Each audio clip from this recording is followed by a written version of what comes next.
had it that we were on. You get real comfort food, home-cooked style with down-home hospitality. Try their big unbeatable buffet or order for their menu. And they've got a party room for big groups. Hey, just trying to figure out. 334 Southwest Boulevard in Newton at the Highway 10 and 321 Business Intersection. Open Wednesday through Sunday.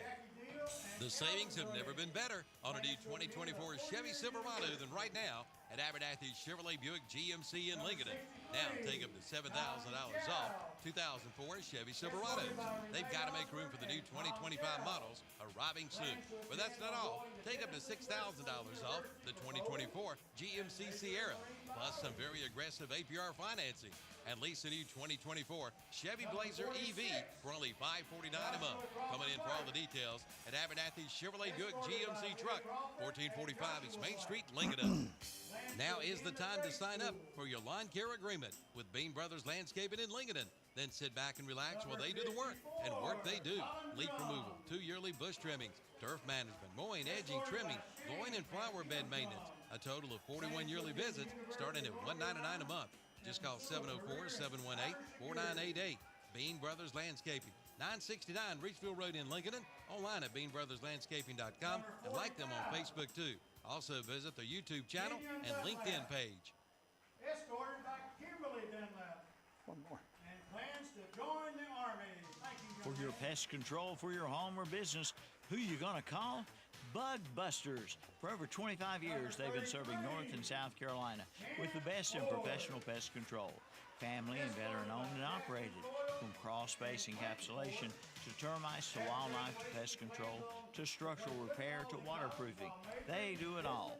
Call 704-732-2227. Online at bugbusters.com. Like them on Facebook, too. Who you gonna call? Bug Busters. Good evening, everybody, and welcome to another season of high school football here on KTC Broadcasting, LincolnCounty.com, and YouTube. I'm Dave Potter, back again with Scott Tudor, joining us again, doing color analysis and telling us why things are going the way they are. So, tonight, first game of the season. We're down here in Belmont. We waded through traffic. Actually got through it pretty well for Belmont. And we're here at South Point High School as they host the Lincolnton Wolves in a traditional game that opens the season for these teams. Been going on for decades. So, Scott, we've got senior night going on here at South Point. Usually it's the end of the season, but I guess South Point does the beginning of the season. That's different. Yeah. One of their traditions is to kind of get it out of the way kind of a deal, and they'll honor 18 seniors I counted on the roster, as well as some of the cheerleaders and dance team, and be ready to go here in 20 minutes or so, 25. 25, 22:40 on the clock, so we've got some time here. So, again, like I said, this is a traditional rivalry. The teams normally meet in the first game of the season. Last year, up in Lincolnton, they christened the new rug at Lincolnton's football stadium, and South Point won that game 35-21, 34-6 the previous year, and they've won every game since COVID and 6 straight going back before that. The last Lincolnton win was 2016. That was 25-24 in overtime. That was a good year for Lincolnton. 13-2, lost to Reedsville in the state semifinals, so they went a long way that year. Jaden Engel is back as the coach for Lincolnton, second year as the head coach at his alma mater. And you'll hear in the interview coming up that things are a little smoother the second time around for him.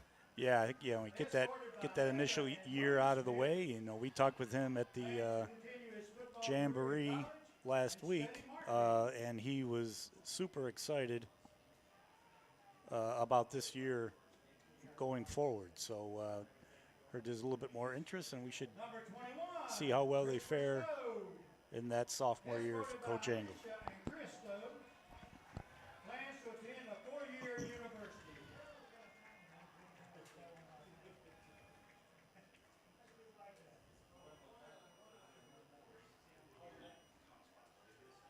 Number 24, Gary Kidd, escorted by Nathan and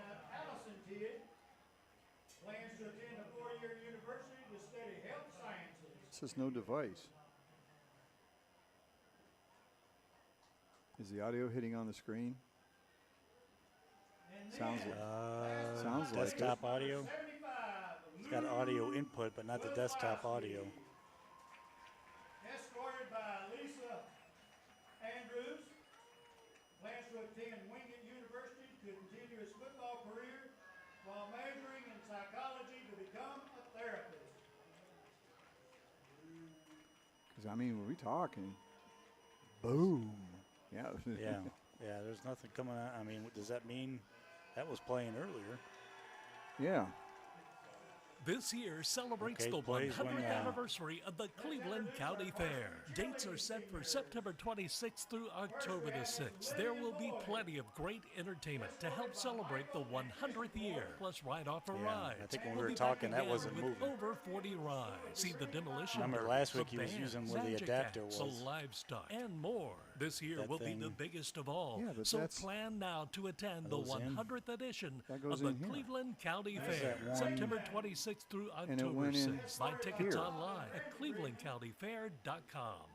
The Suzuki King Quad 100% ATV sale is underway at Full Throttle Power Unplug Sports those and in plug them back Lowell. in. Get 0% financing for 36 months or up to $1,000 in customer cash. And check out the line of Kawasaki bikes. Save up to $2,000 on select models. Select a Honda ATV and get up to $300 in free accessories. Plus, don't miss the Yamaha Wave Runner Best of Show Sales event. Come in for the details at Full Throttle Power Sports, 101 Indian Walk in Lowell. Online at ncfullthrottle.com.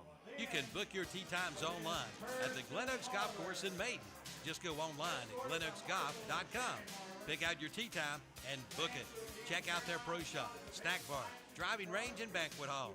And memberships are available. For more information, call 828-428-2451. Or again, go online at glenoaksgolf.com and like them on Facebook.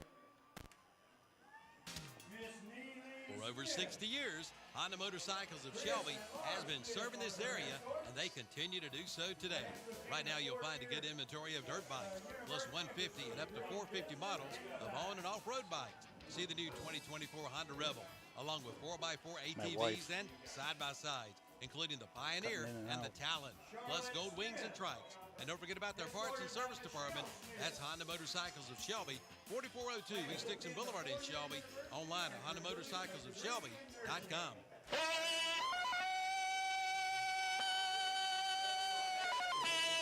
Tarzan says it's the biggest tree cutting special he's ever seen from J. Douglas Tree Service. Why it's so big, it's driving cheetah bananas. Now, for a limited time from J. Douglas Tree Service, all current customers can take 10% off. But that's not all. New customers get 20% off. Trim it up, cut it down, and they also do stump grinding. And they've just recently added a 75-foot bucket truck. Call 704-689-9459. Again, 704-689-9459 Isn't that one? free It's- estimate. We're not Oh, using Mike's that. really Douglas right. Tree Service. Say goodbye to those hot, sticky days in the scorching sun. James River delivers the Back to Cool special on select John Deere cab tractors. Experience ultimate comfort in a roomy, air-conditioned 3R, 4R, or 5E 3-cylinder series cab tractor. Plus, save a cool $5,000 off MSRP on top of 0% for 60-month financing. Comfort has never been so affordable. Visit jamesriverequipment.com/cool for more. Ends 8/31/24 with approved credit from John Deere Financial. Some restrictions apply. See dealer for details. Sooner or later, everyone wants to make their home dreams a Having some reality. technical I'm sure you've seen the difficulties. television shows and flip through magazines, and you know what you want. Or then again, maybe you're not sure. You know that you want something different and something better. Get started today by contacting the building professionals at Key Builders in Lincolnton. Visit the website at keybuildersnc.com and check out their mini floor plans. There's one there for you and your family. Key Builders, locally owned and operated at 1459 North Aspen Street in Lincolnton. See their page at whatsupshopper.com and like them on Facebook. Still having some technical difficulties. Miss Haley Rodney. Escorted by Kathy and David Rodney. Go to that one. Plans to attend a 4-year university and study dance and interior design. Now let's see. No, nothing comes through here. but it comes through the other. Miss Grace Smith, escorted by Melissa and Jock Smith. Me. We're testing here. Degree in forensic science. Those of you that can hear us, we're having some technical difficulties. We're not sure if you can hear us or not, and we're getting text messages saying that we're cutting out a bit. University and major in business. So I'm not sure what the issue is, but we'll endeavor to fix it as soon as possible. And that, ladies and gentlemen, are our senior class football cheer and dance. Thank you, parents, for all you've invested in these young lives. Doesn't Thank that you, normally go up? teachers. I don't know. Thank you, South Point High School. God bless them and a bright future. Go back to the slideshow and see if that's any better. Nope. Thank you. Well, it's the first game of the season. It's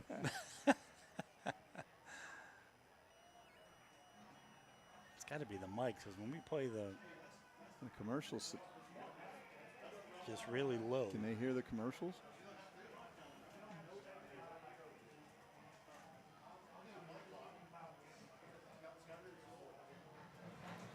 Okay, we'll see if that's a little bit better. Built upon a solid foundation of cast iron and steel, the All Kubota red. L-Series is part of our under 100 horsepower tractor lineup rated #1 for reliability. They feature powerful Kubota diesel engines and easy operation. The durable Kubota L-Series. Talk to your local Kubota dealer today to schedule a demo. Go to KubotaUSA.com for full disclaimer. Your Kubota Turn dealer off is mics Fargo during Farm Service, located at 126 Bessie Drive on Oak Grove Road at the Highway 74 bypass in Kings Mountain.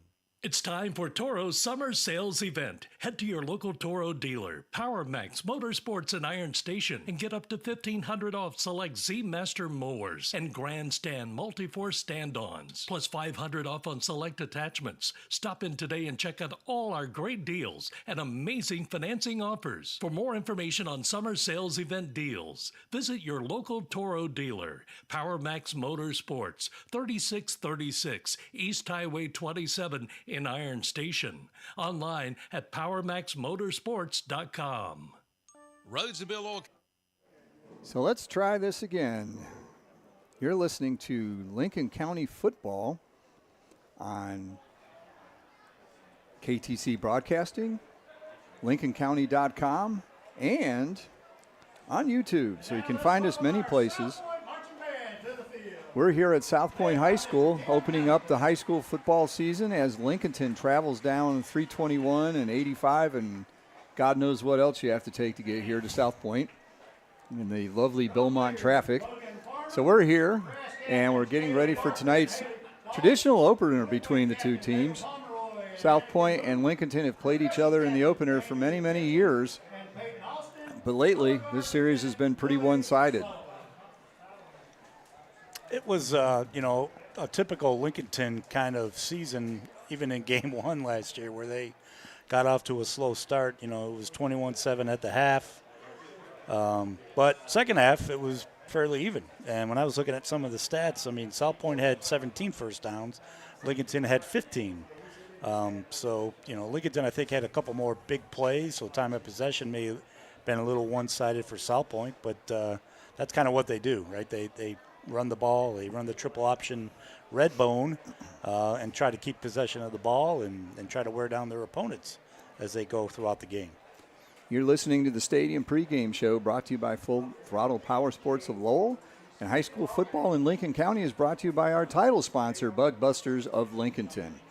So taking a look at the two teams, they had pretty similar records last year, but I think they have a really different perception of the season. Lincolnton, new offense, new coach, got off to a slow start, but then they got it together and finished tied for second with West Lincoln and Maiden in their conference, and won a road playoff game, got to the second round, and then met Shelby, which is never a good thing normally. And then South Point said, they got off to a good start, but then in the middle of the season, they had a 3-game losing streak. Huss, then Kings. Huss was a surprise, but then Right. Kings Mountain and Crest, you can understand those. Exactly. So yeah, like when they have a almost just one game above 500 sort of season, that's down for South Point. You know, they're typically, if not one, they're at least 2 in the conference. And so, you know, preseason they're surprisingly picked to finish second in the preseason poll. But yeah, they did make the playoffs, lost first round in the playoffs. But yeah, you kind of say that they were even. It's funny because you look at average points; they both scored, you know, 30 plus offensively. The issue was on the other side of the ball for both teams. You know, trying to stop opponents. They were, you know, pretty much right around the same again. You know, right around that 28, you know, 25 to 28 range, and so they were, you know, having to outscore sometimes, and that's not South Point's MO. You know, they want to run the clock, play solid defense. So, you know, obviously, if they could continue to do what they do with, you know, a junior running quarterback, Patrick Blee, returning technically for his 3rd year running the offense, and with Chance Ford running the ball, offensively, I don't think you'll see much difference as far as production-wise. It's just, can they do something on the defensive side? Just his 3rd year? I think Blee's been around forever. He might be one of those ones like he did have an Dylan older brother. Gabriel in his 7th season playing for Oregon now after Oklahoma and UCF. I mean, he's been around forever. Blee started first game as a freshman. They went all the way to the state semifinal, got beat by East Lincoln in a great game up in Denver, 14-7. So Blee's been around. Great stats the first year, and everybody's stats kind of dropped down last year. I think they might have had some issues up front, or just wasn't the typical Redbone that you would see. Well, like I say, it's, you know, yeah, your 3rd year, you want that type of quarterback that's going to know the offense, you know, pull it when he needs to, and hand it off, of course, when you know, or keep it when he needs to. So, yeah, it's we expect him to have another great year, you know, under his belt. So it should be interesting to see. Again, it's going to be the defensive side for both these teams that's going to kind of go. And, you know, as we kind of mentioned last week in the Jamboree, Lincolnton, yeah, got a lot more optimism, got a lot more turnout, but a little bit of turnover as far as production-wise on the offensive side. You know, with we'll see if it's going to be a two-headed monster at the quarterback with the sophomore Lynch, or with the senior Carson Cloninger running the offense. So that should be interesting to see tonight. Well, we'll be back with more on the Stadium pregame show brought to you by Full Throttle Power Sports. We'll have more after this 60-second timeout. Company in Lincolnton has been serving the Piedmont of North and South Carolina since 1919. Sure, they deliver to your home with home heating oils. They'll help keep you warm, but they do a whole lot more. They feature bulk fuel delivery, on-site and commercial fueling, backup generator fueling, and farm and agricultural fueling. For home or business or farms, call on Rhodes and Bill Oil Company in Lincolnton, 704-735-2508. Online at rhodesandbill.com, located at 1404 East Main Street in Lincolnton. Like them on Facebook, too. Start up the savings on your auto insurance with a stop at Turner Hauser Insurance Group in downtown Lincolnton, your area insurance agency. Jamie Hauser invites you to stop in and find out how you can save money on all of your insurance needs, from home to auto to commercial to farm to life. Visit them at their office at 228 East Main Street, downtown Lincolnton. Just look for the big blue awning. That's Turner Hauser Insurance Group, your area insurance agency. Call 704-732-9577 or visit the website at turnerhauserins.com. Back at South Point, the band is on the field, probably getting ready for the national anthem. At this point, we want to take a look at some key players to watch, and those are brought to you by Key Builders of Lincolnton. Now, we've already hit some of the names. I mean, it's the two-headed monster over at South Point. You've got Patrick Blee at quarterback, Chance Ford at running back, and they're going to run a lot of the offense. It's going to go through them. They combined for, it was a ridiculous number of yards last year.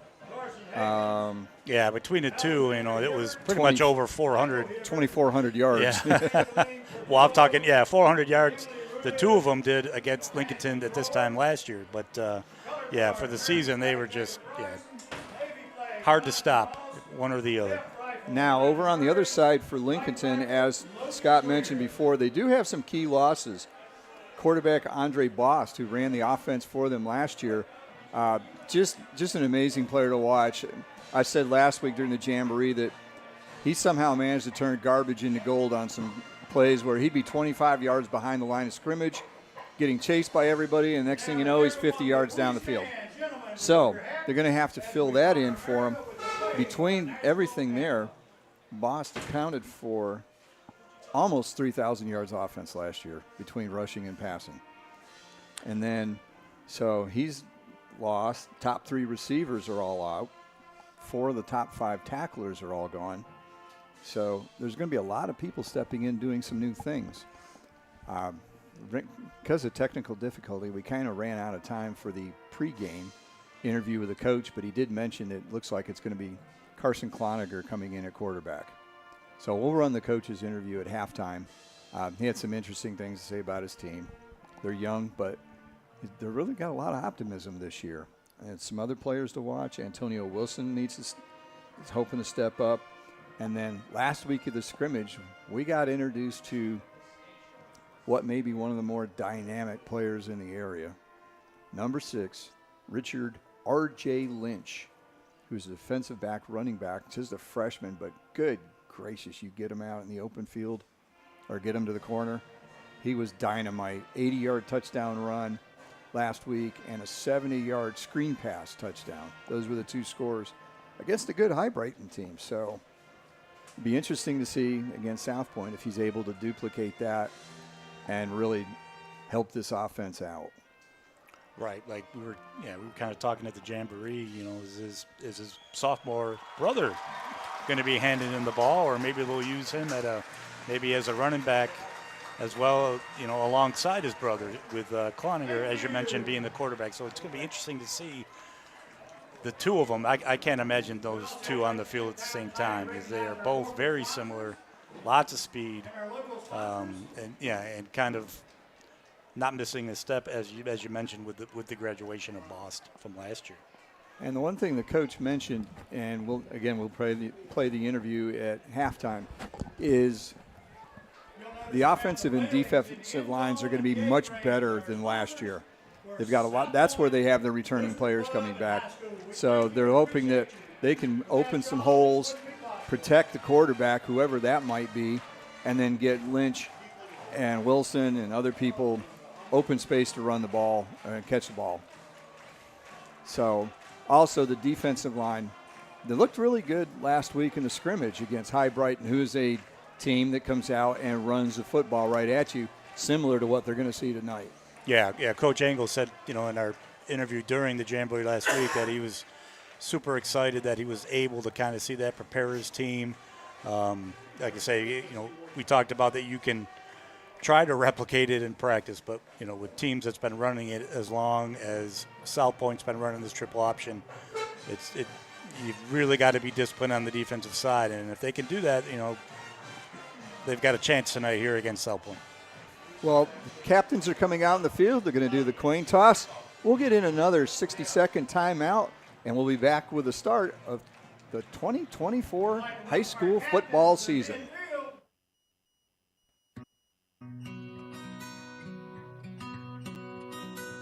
I work my tractors really hard. I give all they've got. I demand as much horsepower as they can possibly give me. I tell you what, I've had these Coyote tractors for probably 10 years now.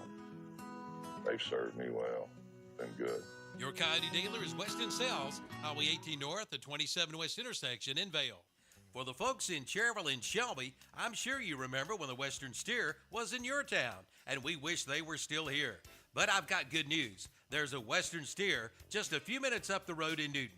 From Cherryville, hop on Highway 321 Business. And from Shelby, go Highway 18 to 10 to Newton. You get real comfort food, home-cooked style with down-home hospitality. Try their big unbeatable buffet or order from their menu. And they've got a party room for big groups. The Western Steer in Newton, 334 Southwest Boulevard in Newton at the Highway 10 and 321 Business intersection. Open Wednesday through Sunday. Back here at South Point, captains are out in the center of the field. The referee has tossed the coin, and we're waiting to see Lincolnton has won the toss. They are going to decline. So it looks like South Point will get the ball to start with. And we're about ready to go. Been a long time.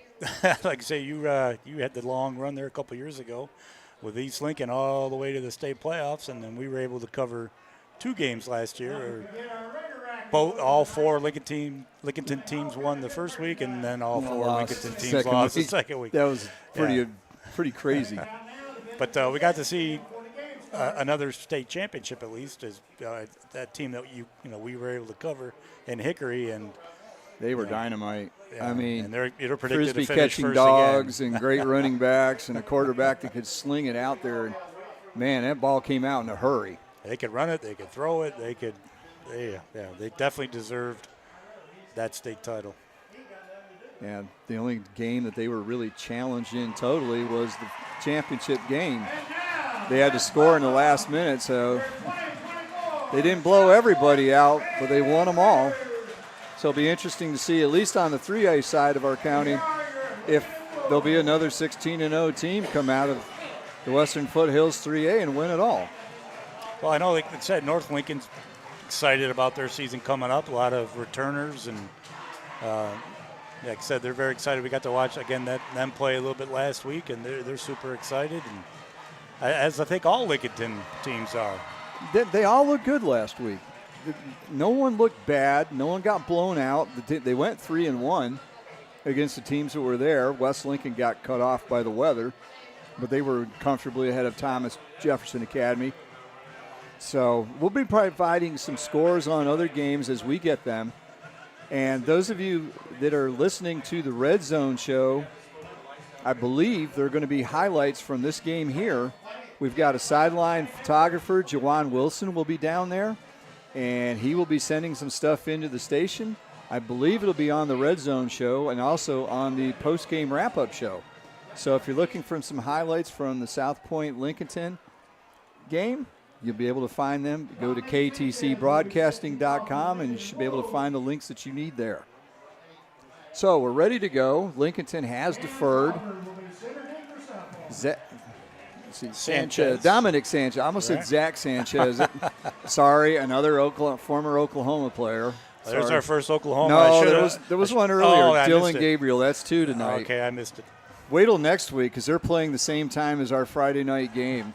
You think there's references tonight, look out next week. I may have to do some play-by-play next week. I hope not.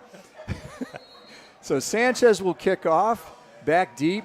We got a triumvirate of players for South Point, and there's the kick by Sanchez, long kick, and it flies into the end zone for a touchback. And South Point will start with the ball at their own 20-yard line, 1st and 10. Sanchez and Dillingham look to be the 2 best kickers in the county that we've seen so far. Dillingham, I understand, is already being looked at by some schools already, because he's probably one of the top kickers in the state, and that's after just 1 season. But you go to camp, you do what you're supposed to, you can get good quickly. Former soccer player, but down here, it's the red bone. There's kind of delay. Coming onto the field is Jesse Ledford late, number 7. And now they start the play clock, so we're ready to go for the first play of the 2024 season. South Point opens up, 2 wide receivers, 2 in the backfield. And motion draws off the Lincolnton defensive line. Cam Crawford went in motion for South Point. Several players for Lincolnton jumped across the line of scrimmage, so that's a 5-yard penalty. And that'll be 1st and 5. Yeah, like I say, it's, again, still the first game. We're going to be interesting to see what players play both sides of the ball, for one, and how many penalties we're going to have when we get started. Unfortunately, we've got a cooler night than you usually see first game of the season. Blee keeps it. Pitch is fumbled behind the line of scrimmage. He tried to pitch it to the running back. Ball was bouncing around on the 15-yard line for a while. Ball was carried by number 21, Chris Stowe, or was pitched to, recovered by him. But it'll be a loss of 10 on the play back to the 15-yard line. Yeah, it looked like he had some daylight, too, if he would have got a hold of it. But obviously the pitch was behind, little off. Again, first game coming out, but gained 5 on the penalty, but lost 10 on the fumble. So it'll be 2nd and 15 from the 15. Typical setup for South Point. Blee hands off, and he fumbles it again, trying to hand it off. It's picked up by a lineman. So that's 2 fumbles already for South Point in 2 plays. Well, like I said, there was a little bit of turnover. You wonder if it was maybe up front a little bit with, I think they said it was Grigg playing center that was able to recover it and basically got no gain on it. Was able to keep possession of it, but no gain. Oh, yeah, keep the football and don't give Lincolnton a short field. That's definitely at least something out of nothing. So it'll be 3rd and 15. Blee looks it over. Hand off to Ford. Nope, Blee keeps it, goes around the right side, breaks 1 tackle, but gets dragged down at the 28-yard line. He'll be 2 yards short of the first down, and that'll bring up 4th and 2 and a punting situation. So Blee picks up, they're going to give him 12 yards on that play, but he'll be 3 yards short. Hey, interesting sort of setup here from Lincolnton when they play defense. We'll take a look at it next time South Point has the ball, but basically playing 1 linebacker. Safeties are up tight. They know they don't throw it very often. High snap, but it's corralled by number 25, Dalton Skipper. He hits a wobbler that does get across the 50-yard line. I wasn't sure it was going to go that far to start with. So Lincolnton will take over at the 45-yard line. 1st and 10 on their first possession. Well, like I say, we were a little concerned maybe about Lincolnton's defense, but they didn't have to do much defense there with 2 fumbles from South Point. And they very nearly got both of them. That, almost were recovered by Lincolnton. So it's going to be interesting to see, again, how the defenses fare against each other, the other opponent's offense as we get going. Spread offense for Lincolnton. 3 wide receivers, 1 back in the backfield. That's Lynch. Let's make sure which Lynch it is.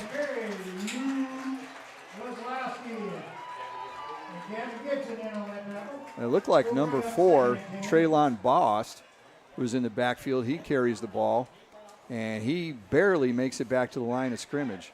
One thing with Lincolnton you'll see is they don't huddle. They just go to the line. It's a typical spread offense. They just look to the sideline for the play call. Yeah, good penetration there from Luke Wazalowski for South Point. Make the stop. Cloninger takes the snap. Looked like he was trying to hand off to Lynch. R.J. Lynch, the freshman running back, was already by him at that point. So Cloninger had to keep it himself, and he loses a yard on that play. Like I said, we mentioned we'll see how the defenses go, but that's 2 tackles from the 2 defensive fronts, 2 defensive tackles for South Point. Wazalowski, and that time it was 62, Zolan McCullough with the tackle on that play. 4 wide receivers, 2 and 2 each side now. 3rd and 11 from their own 44. Empty backfield. Cloninger gets flushed out of the pocket. He's looking around. He's looking downfield. He lobs it. He's got a receiver. Catch is made by R.J. Lynch. Breaks his tackle. Gets down the left sideline. And he'll have a Turner Hauser Insurance first down as he gets to the South Point 39-yard line. Great little improvisation there by Cloninger. He finds Lynch. And a nice gain there. By flushing out, the defensive back kind of bit up on sort of that scramble and left that wide open there for Lynch. So the completion is good for 17 yards and a first down. Lynch tries to come out wide to the right, ducks under 1 tackle, but there's 3 other Red Raiders waiting for him there, and he'll get tackled for a loss. And we've got a player down already. Got a player down on the field, so while they attend to him, we'll take a timeout here and be back with 2nd down for Lincolnton. The savings have never been better on a new 2024 Chevy Silverado than right now at Abernathy Chevrolet Buick GMC in Lincolnton. Now take up to $7,000 off 2004 Chevy Silverados. They've got to make room for the new 2025 models arriving soon.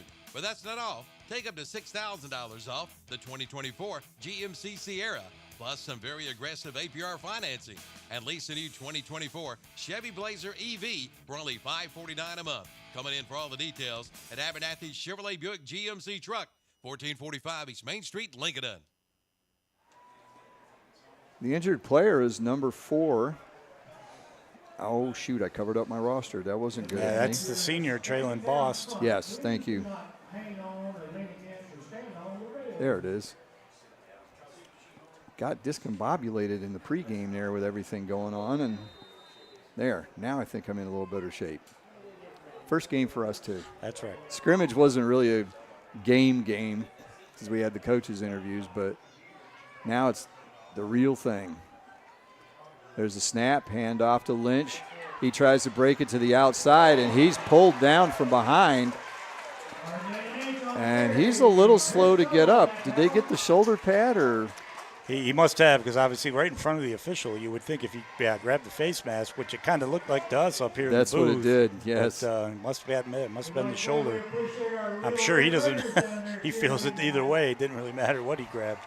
But tackle, good open field tackle there from number 21, Chris Stowe for South Point. Lynch may have rushed for -3 yards, but he's already missed about 5 tackles already.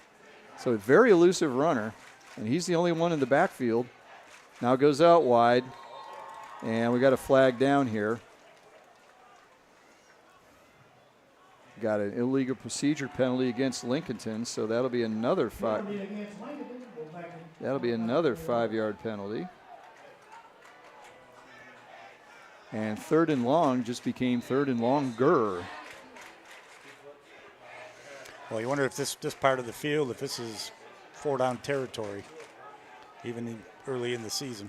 Well, I don't think they'll send Sanchez out for a field goal, but you might want to try and pin South Point back a bit too. Pass is thrown a little bit high. Catch was knit. Hunter Hauser almost pulled it in, went off his hands, tried to get it on the second try, but was unable to corral it. So it'll be 4th down. And 17, so they've got a ways to go, and the offense is staying on the field. Now you got Cloninger, who I think might be the punter as well, so do they do a pooch kick here? Well, again, would be a great spot for it. South Point playing a little bit of a prevent. Cloninger steps back, and here it comes. Channeling my inner Nostradamus. And they do pooch kick it, but it does go out of bounds fairly early. They're marking it off. Now Referee's still coming up. The exact signs of where it crossed. Oh, yeah. And that goes out at the 21-yard line, so it'll be 1st and 10 for South Point. They will get the ball at. Now they're saying at the 20-yard line, so that's the same place they started before. And we're down to 7 minutes to go in the first quarter. No score. South Point now coming out on their second possession. Yeah, I kind of mentioned a little bit of a unique look here for Lincolnton's defense. Pretty much 4-down linemen bringing up their outside linebackers, 4-3 up tight where the wings are, or a slot, depending if there's a tight end or a split wide. And the safeties are down about 8 yards from the line of scrimmage. Yeah, everybody's pretty close. Lee this time hands it off to Ford. He gets a few yards up the middle, gets tripped up in the middle of the line, but not before getting 6 yards on that play. Well, I think they did a little bit on the sideline of maybe doing some exchange, maybe settling down, got that first possession out of the way, and looks like we'll see if they can get back on track here in their second possession. Again, this is South Point, so the passing stats section of my score sheet here won't get a lot of work. Hand off again to Ford. Not much there. Good penetration by the Lincolnton defensive line and linebackers. Holds them to a gain of 1. Yeah, number 5, Hunter Hauser, playing one of the linebacker positions. Again, up tight along the line of scrimmage, along with number 23, Caleb Abernathy, combined to make that tackle. 3rd and 3 from the 27, one wide receiver. Man in motion is Cam Crawford. He gets around a tackle in the backfield, goes up the right side, cuts it in, and he's across the 30-yard line. He'll have a first down for South Point. The first down of the game for them. So each team has one.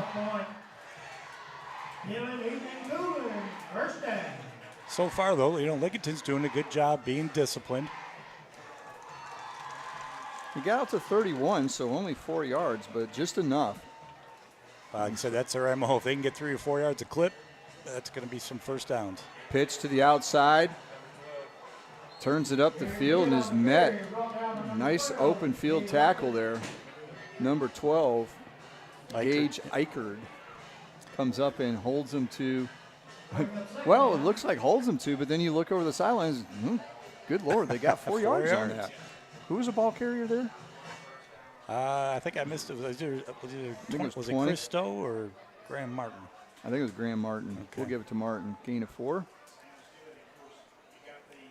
That Eichard's playing one of those tight safeties about, again, 7-8 yards off the line. Lee keeps it, pitches to Crawford, and up comes number 20, Jade Hunter. More like headhunter on that play. Came up fast, dropped him for a loss of 1. Well, like I said, we kind of mentioned last week in that coach's interview with Coach Angle, if you can string it out and force the pitch, again, most of the time it's behind the line of scrimmage, and as athletic as Lincolnton is, they should be able to get some hats to the football. And like I say, early on, they've done a pretty good job. I mean, we've got the 12-yard run by Blee, but then it's 6, 8, 4, 1, -1. So doing pretty good. The 3rd down and 7. Ball at the 34, still no score. And we're going to have a timeout, South Point. That's the first timeout of the half. So we'll be back with 3rd down after this 60-second timeout. Now is the time to sign up for your lawn care agreement with Bean Brothers Landscaping in Lincolnton. Then sit back and relax while they do the work. And work they do. Leaf removal, 2 yearly bush trimmings, turf management, mowing, edging, trimming, blowing, and flower bed maintenance. A total of 41 yearly visits starting at $199 a month. Just call 704-718-4988. Bean Brothers Landscaping, 969 Reachville Road in Lincolnton. Online at beanbrotherslandscaping.com and like them on Facebook too. Also visit their YouTube channel and LinkedIn page. For your pest control for your home or business, who you gonna call? Bug Busters. For over 25 years, they've been serving North and South Carolina with the best in professional pest control. Family and veteran owned and operated. From crawl space encapsulation to termites to wildlife to pest control to structural repair to waterproofing. They do it all. Call 704-732-2227. Online at bugbusters.com. Like them on Facebook too. Who you gonna call? Bug Busters.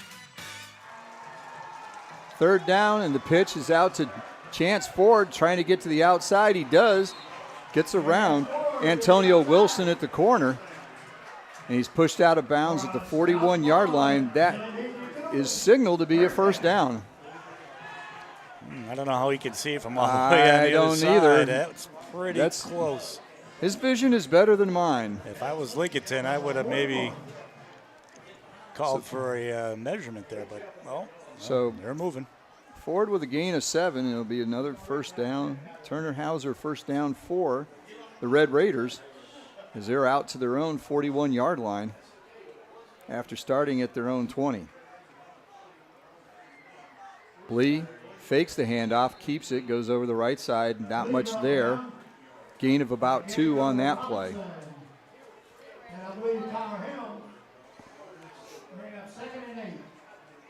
So yeah, they're doing a good job in the interior, taking away good assignment. Ford for the most part, and Blee, who keeps it. And he went into the line over on the right side, so he really didn't go outside with it. but there was the D line held their own, was able to make the play. And looks like they're moving some guys in and out. It's like almost like a second group here for Lincolnton on the front. Lee keeps it, pitches. He's got a man out of the corner, catches, pitch is caught. Number 11, Brody Crawford. Yeah, it's going to be tough to come around this side when you got R.J. Lynch. You know, if he can come up and make a tackle, you're definitely not going to outrun him. So Good effort by Crawford there, then. Yeah, gain of 4. The thing is, Lynch is maybe, 150 at best? He's not big. Well, like I said, I don't know what Crawford's listed at, if we got any measurements on him either. It's early in the year. There's not a lot on any of the rosters at this point yet. So 3rd down and 3 from the 47. They need to get to the Lincolnton 49 for a first down, and now we've got a flag. It appears there's a delay of game on South Point. So 3rd and 3 just became 3rd and 8.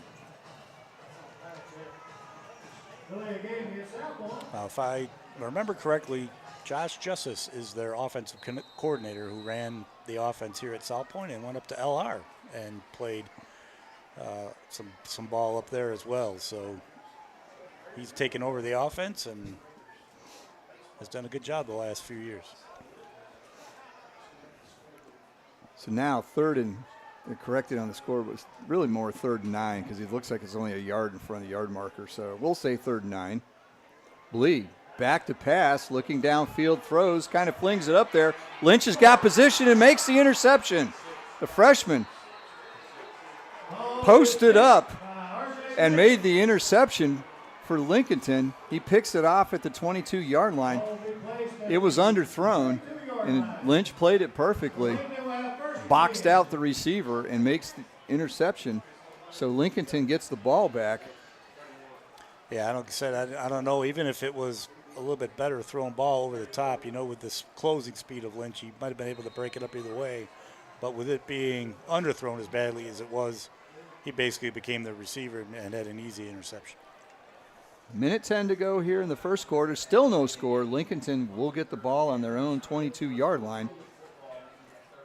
So we're looking to see if there's going to be a little more offense here eventually. Cloninger keeps it, looks downfield, throws. He's got a receiver, and it's just a little bit too far outside. The catch is made by Gage Eicher, but he was out of bounds. But it would have been a big gain into Red Raider territory, probably about almost 30 yards on the play. Yeah, trying to see number 21 for South Point was able to push him out of bounds and prevent that from being caught. But it was a great effort. Good throw there from Cloninger. Wasn't a hair out of bounds. Wasn't sure if that was going to be a run, then a pass. Looked a little messed up at first, but maybe that was just how the play's supposed to look. Yeah, I think he was trying to fake a pitch, try to draw the linebackers and corners up. Cloninger pitches to Lynch. He goes around the left side, gets to the outside, and he's brought down after a gain of about 4. So Lynch gets out to the 25-yard line. That'll be a gain of 3, and it'll be 3rd and 7. Yeah, good pursuit there from linebacker Gavin Smith for South Point. Like I say, you better get to him early because if he gets out in space, it could be a long run. I'll be interested to see after the season if he runs track with his speed. So I do a lot with track. I'd be curious to see if he's going to be out there. Cloninger throws over the middle. He had a receiver, number 12, Eichert again, but the ball and the defender got to Eichert at the same time, and it's broken up. Yeah, it was pretty close. I think, 12 for Eichert. Eichert, yep. Right. It was for Lincolnton, was kind of looking around thinking maybe it was a touch early, but it was a bang-bang play. But good job there by number 25, Dalton Skipper for South Point to break it up. So we're down to 9.5 seconds left in the first quarter. It'll be 4th and 7, so Lincolnton will put Cloninger back in punt formation. He's busy counting up that they have enough blockers and not too many. Looked like there was delay of game on I don't know. Lincolnton. Is it delay? Okay, so delay on Lincolnton. That's their third penalty, all 5-yarders. And that will push them back to the 20. Unlike the women's open over in St. Andrews, no wind to deal with here in South Point. Blowing 40 miles an hour over in Scotland. Cloninger, the punt, doesn't get very far. And it's touched at their own 41-yard line, so that's only going to be a 21-yard punt. And that will be the end of the first quarter. That's the end of the first. The score is 0-0 on the First Federal Savings Bank scoreboard. We'll be back with the second quarter after this commercial message. This year celebrates the 100th anniversary of the Cleveland County Fair. Dates are set for September 26th through October the 6th. There will be plenty of great entertainment to help celebrate the 100th year, plus ride-offer rides. We'll be back again with over 40 rides. See the demolition derbies, the bands, magic acts, the livestock, and more. This year will be the biggest of all, so plan now to attend the 100th edition of the Cleveland County Fair, September 26th through October 6th. Buy tickets online at clevelandcountyfair.com. The Suzuki King Quad 100% ATV sale is underway at Full Throttle Power Sports in Lowell. Get 0% financing for 36 months or up to $1,000 in customer cash. And check out the line of Kawasaki bikes. Save up to $2,000 on select models. Select a Honda ATV and get up to $300 in free accessories. Plus, don't miss the Yamaha Wave Runner Best of Show sales event. Come in for the details at Full Throttle Power Sports, 101 Indian Walk in Lowell. Online at ncfullthrottle.com. Start of the second quarter here in South Point. South Point has the ball in plus territory at the Lincolnton 41. Pitch goes to the outside. It's to Cam Crawford.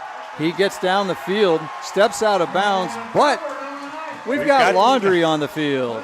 Yeah, I was going to say there was a good block there from 21 for South Point, Chris Stowe, but there was somebody else on the outside that might have held on a bit too long. So the flag is down at the 35-yard line, much to the displeasure of the camo-encrusted crowd here tonight, especially the student section. And I guess it's camo night down there. I think they're down there with all the camouflage. We can't tell if the students are here or not. I'm joking. Great run there, though, by number 8, Cam Crawford. Kind of reminded us of R.J. Lynch there a little bit with that kind of run, but too bad, outside. Now we know why he kind of broke free. Had a little bit of a hole. So the foul is at the 35. The ball moves back to the 45, so in essence it'll be about a 5-yard penalty from the line of scrimmage, we'll call it that. And it'll be 1st and 15 for the Red Raiders. Early in the second quarter of our game, brought to you by our title sponsor, Bug Busters of Lincolnton. Blee options down the line to the right, keeps it, turns it up the field, and he's met as soon as he turned it up at the 40-yard line. He'll get the penalty yardage back, but that's about it. Yeah, a little slow developing there. One thing that South Point will do is that they'll bring in a tight end to kind of counteract instead of going with a wide or going with a slot. So that time they kind of overloaded trips to the wide side of the field, and that's where Blee ran the speed option and was able to keep it and as you mentioned, get back those penalty yards. 2nd and 10 from the 40. Play clock's down to 7, and they're having to move people around. One player went to the wrong side of the field. 3, 2, 1, they get it off. Hand off to Ford up the middle, breaks a tackle, goes back to the left. He's moving up the middle of the field, down inside the 10-yard line, and he's brought down at the 8-yard line. So it'll be 1st and goal for the Red Raiders at the 8-yard line. Gain of 32. They finally broke one on that play. Like I said, as I mentioned, they were one thing that South Point will do to kind of adjust to whatever the defense is doing is bring in a tight end, a little bit bigger sized body to try to get a little bit better job of blocking some of those backers and they ran that option to that side, tight end side, and Ford was able to break free and get down inside the 10. Good saving tackle from number 8 Wilson for Lincolnton. First and goal, 7-yard line. Handoff up the middle to Ford again. He gets across the 5-yard line. We'll have to see where he gets down to. And they're going to mark him about the 2.5-yard line. So another gain of 4 yards for Ford. And it'll be second and goal from just outside the 2-yard line. Yeah, straight little give there, and they'll run it wide, they'll run it tight, maybe try to just get off the center on either side, or maybe widen it out, a little bit more of a midline type of veer, and then they go over the tackle, and that time looked like it was a little wider and was able to get down to the 3-yard line. Ford again over the right side, and he's into the end zone. Touchdown, South Point. They're first on the board, 6-0. On the First Federal Savings Bank scoreboard. Offices in Lincolnton, Boger City, Denver, and West Lincoln. And will they be going for 2 or will they go for 1? They seem to go for conversions a lot last year, I was noticing. Yeah, kind of interesting with... Yeah, and here we go. Blee takes the pitch, takes a snap. All the linemen are way off to the left. Blee pitches it to Chance Ford, and he walks into the end zone for a 2-point conversion. It's like Blee's but hobbling just a little. Blee got a little hitch in his stride as he comes off the field. So with 9:49 to go in the second quarter, it's South Point 8, Lincolnton 0. We'll be back with a kickoff after this timeout. You can book your tee times online at the Glen Oaks Golf Course in Maiden. Just go online at glenoaksgolf.com. Pick out your tee time and book it. Check out their pro shop, snack bar, driving range, and banquet hall. And memberships are available. For more information, call 828-428-2451. Or again, go online at glenoaksgolf.com and like them on Facebook too. Back here, 9:49 to go in the second quarter. South Point finally breaks onto the scoreboard. They're up 8-0 on a 2-yard touchdown run by Chance Ford, and then a 2-point conversion. Ford takes the pitch from Blee and walks into the end zone for the 2-point conversion to make it 8-0. Yeah, a typical kind of drive there for South Point. Maybe that interception that they kind of threw was almost like a punt, and with the defense they played, kind of kept Lincolnton on their half of the field, and the short punt gave them great field position, and they will do a great job of getting that ball into the end zone.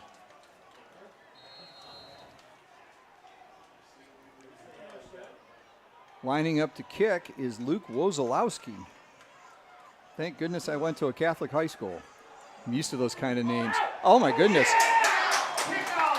Pooch kick was kicked off just over the 40-yard line of Lincolnton. The Lincolnton player went to make a block instead of fielding the ball, and it was caught by number 8, Cam Crawford.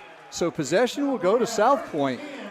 Big mistake there I was by looking Lincolnton. Number 51, Elijah Edwards, I guess maybe surprised a little bit by the pooch kick, thinking maybe somebody behind him was going to catch it, and he went up to block the line, and that's a live ball. Great job there by South Point. And it looks like they're going to take a timeout to let's see if gather things settle things down after that mistake before they give up another quick one. So, fortunately, high schools have not changed their kickoff rules this year because the NFL, God knows what they are. Have you figured it out yet? You watch more NFL than I do. I will be watching once we get going, but no, I have not figured it out. I think I remember on ESPN they color coded some kind of stuff on the screen. I have no idea. I can't even tell you. Well, I've taught statistics and calculus, and I'm darned if I can figure out what the NFL is trying to do with that. It might be more difficult than those two. I know, though, if you do go ahead, try for an onside kick, you got to announce you're going for an onside kick. That's crazy. I mean, that takes away the surprise factor. The surprise here was the guy didn't go for the ball. But, my goodness, you got to You got to announce it? That's just crazy. Well, NFL, no fun league, you know. Oh, is it's been kinda that what for it a is. long time. They did away with the sack dances years ago. Blee back to pass. He's got a receiver downfield. Looks, and it's knocked away. I believe that's Antonio Wilson on the defense. Had a receiver in the end zone, but again, it was underthrown. Was it 8-on-8? Was it Cam Crawford? Well, I was looking to see if it was number 3 or number 9. I don't see a 3 on Well, there's our not a 3, so roster, but imagine it was 9. Yeah, I think that's Zeke Pruitt, number 9. And it was underthrown. Wilson was able to get, again, inside position. One of the areas that they thought they might be a little have issues with was the defensive secondary, but so far it's looked pretty good. Blee keeps it, goes around the left side, still going, gets out across the 25-yard line, pulled down from behind. Great tackle there. Number 3, Mayfield. J.J. Mayfield. Well, he's up hobbling just a little bit more, but fighting through it. He was over here on the table looked at by the trainers, and after that quick turnaround had to come back in. Looks like they're going to take him out and bring in number 12, Caden Rumpf, maybe to see if Blee is 100%. So Blee gets exactly 10 yards, and it'll be a Turner Hauser first down for the Red Raiders at the 23-yard line.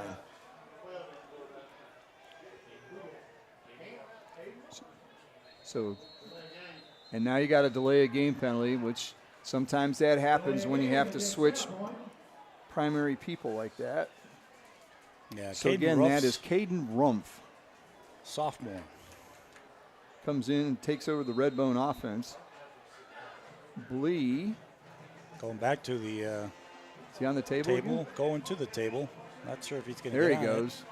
About to say he wasn't there yet. He's hydrating. I'm wondering after that onside kick if they were able to tape or do whatever they were going to do. Didn't have a lot of time. Didn't have much time to do that. 2 wide receivers to this side. Rumpf with a pitch.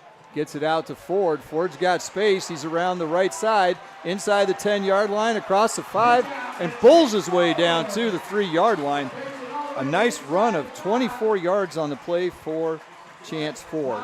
But looks like we've got some flag and some laundry on the turf. Well, kind let of me back hold where off on that. where the pitch was, so you would guess a hold. Yeah, it is holding. So let me cross out that 24-yarder I put on here. And I got to quit working in pen. It's not always the best thing to do stat sheets in pen. Goodness gracious. Well, we can get that Acme ink. Young man next to me looking like, are you that dumb? And yes, I am. I've been doing this for a year now, son. And no, he's one of the brightest minds of our generation working alongside me. So based on the spot of the foul, the penalty is going to be about 13, 14 yards. You know, the full 15. Pitch is behind, and they fall on it. Garrett Tidd had to go back and fall on the errant pitch. So that was a 15-yard penalty that time. The full 15. And let's see. Who would we give the carry to? I would go with the quarterback. And Yes, he threw it away. Never got it to the running back, so. So a -7, that's the third fumble I've got of this half. 2nd and 30-something, 32? 32. Yeah, we've got Scott in the corner again. He always gets the crappy seat in the press We are in box North 'cause- Carolina where they did film that movie, Dirty Dancing. Yes, they did, up in the Asheville area. Chance Ford carries it. This time he didn't go for 24. He only went for about 3.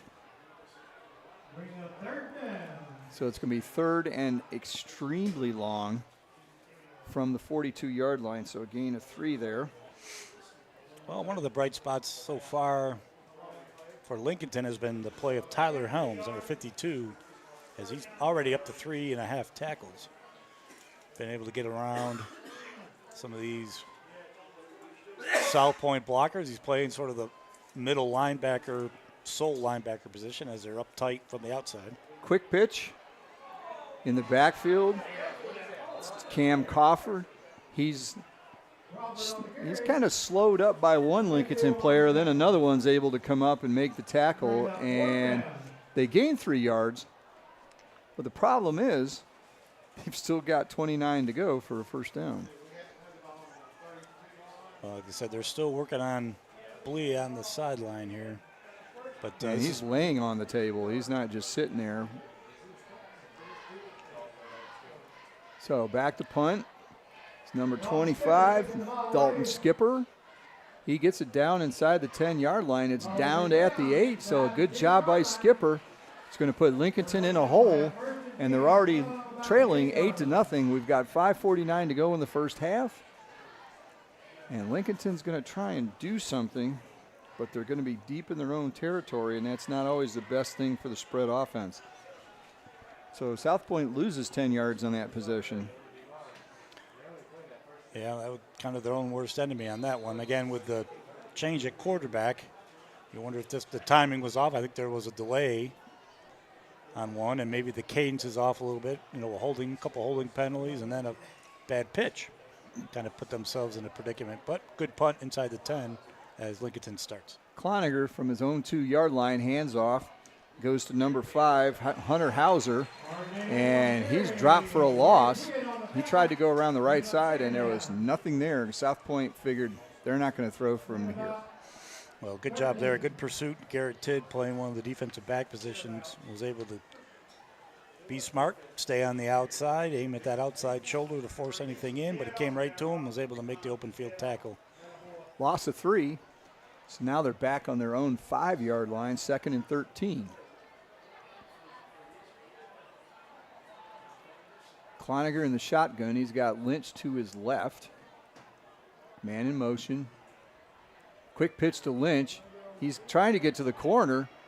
Good pursuit by South Point, and he's going to be knocked out of bounds at the 3-yard line. That's going to be another loss. Well, South Point sure knows how to handle a run.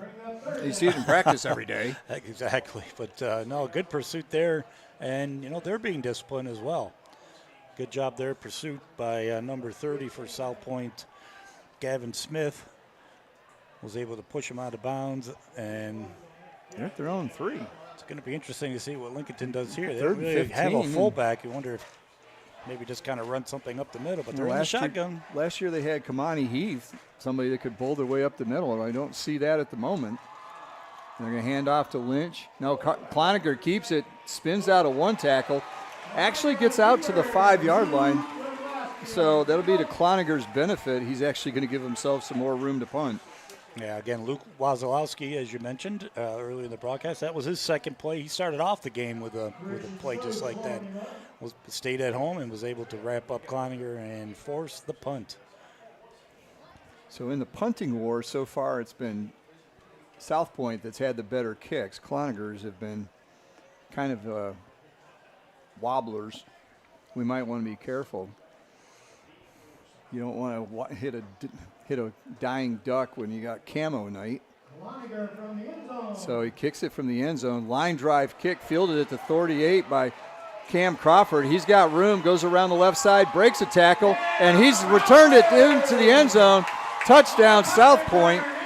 A 38-yard punt return. Those line drives make it tough for your linemen to get downfield and do coverage. Yeah, I was able to catch that one on the fly. Saw the open spot and just broke hard for it. Great run. Really didn't get touched till about the 10. And was able to break that tackle and then get into the end zone.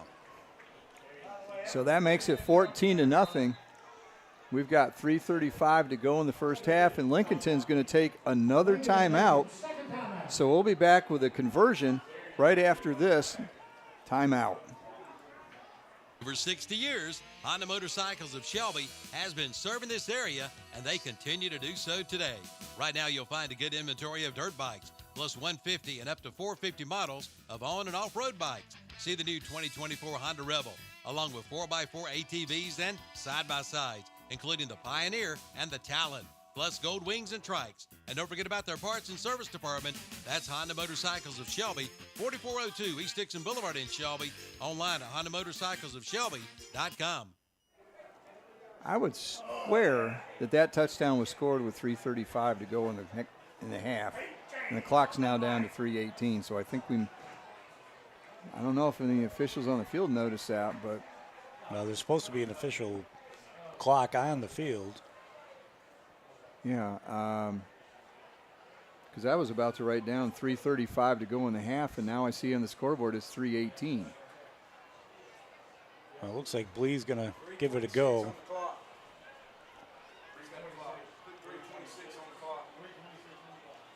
Well, I think it should be more than that, but anyway, I saw 3:35. So they're going to call it 3:26 to go, 14-0 on the First Federal Savings Bank scoreboard. And South Point is lining up for the conversion. Same thing they did last time. Well, all the linemen way over on the left. I'm telling you, I think they can run it again. I think they can because there's only 4 players over here for Lincolnton, really. And Blee's back, throws a pass in the end zone, and it's caught. I thought that was going to be too far, but a nice play in the corner of the end zone. And it's completed to number 21, Chris Stowe, who went up, grabbed it, and got a foot down in the back corner of the end zone. So that makes it 16-0. So number 5, Blee, with a pass to number 21, Chris Stowe. And it's 16-0. And this is looking suspiciously like last year's game. South Point got out to a big lead. Question is, can Lincolnton settle down and come back like they did last year and play better? Yeah, I think they're just maybe trying to do a little bit too much offensively, maybe overthinking a little bit. You wonder if they're going to maybe change quarterbacks. Last week we saw the other Lynch come in and play a little bit of quarterback, maybe get Cloninger on the outside to run something. But, yeah, like I said, this was typical Lincolnton last year. Slow starts, did much better in the second half, but we'll have to wait and see if that's going to be kind of what they do this year. So we've got 3:26 to go. So they do have time, but by my estimate, other than the 17-yard pass on the first possession for a first down, I think they're at about 0 for the rest of the plays. Be able to tidy it up here. They really haven't run many plays. Well, I mean, give up the onside kick. We'll see what Lazalowski does here on this kick. And it's pooched up in the air again. This time a fair catch signal is made by number 12, Gage Eichard. Learn quickly. Catch that thing. Well, I think for the most part, obviously, I don't think they were trying to run an onside kick on the last one because no, they were on a block. But you're not going to kick it to one of the Lynches. They're not going to do that. Oh no. Or Traylon Boss. Yeah, they're not going to. They're not going to try to play that. So speed kills. And they're trying to stay away from it. So Lincolnton will have the ball, 1st and 10 at their own 35, trailing 16-0. Mayfield in motion, he sets. Quick pass out. Receiver screen is what it amounted to. Catch is made behind the line of scrimmage. And where they mark it is going to be for no gain. Oh, Chance Ford, again playing both sides of the ball, was able to hurry out to the side and make that tackle on that wide receiver screen. I saw South Point practicing against that in pregame, so they expected that. Who made the catch there? Did you notice? Number 3, I believe it was for Lincolnton. Okay, Jalen Mayfield. So 2nd and 10 after no gain on the receiver screen. Cloninger keeps it, goes up the middle, and is met by Chance Ford with authority. Well, you wonder, South Point has 2 timeouts. I know they're up 16-0. If they're going to use any of these. 2.5 to go yet. Now would be the time to use it.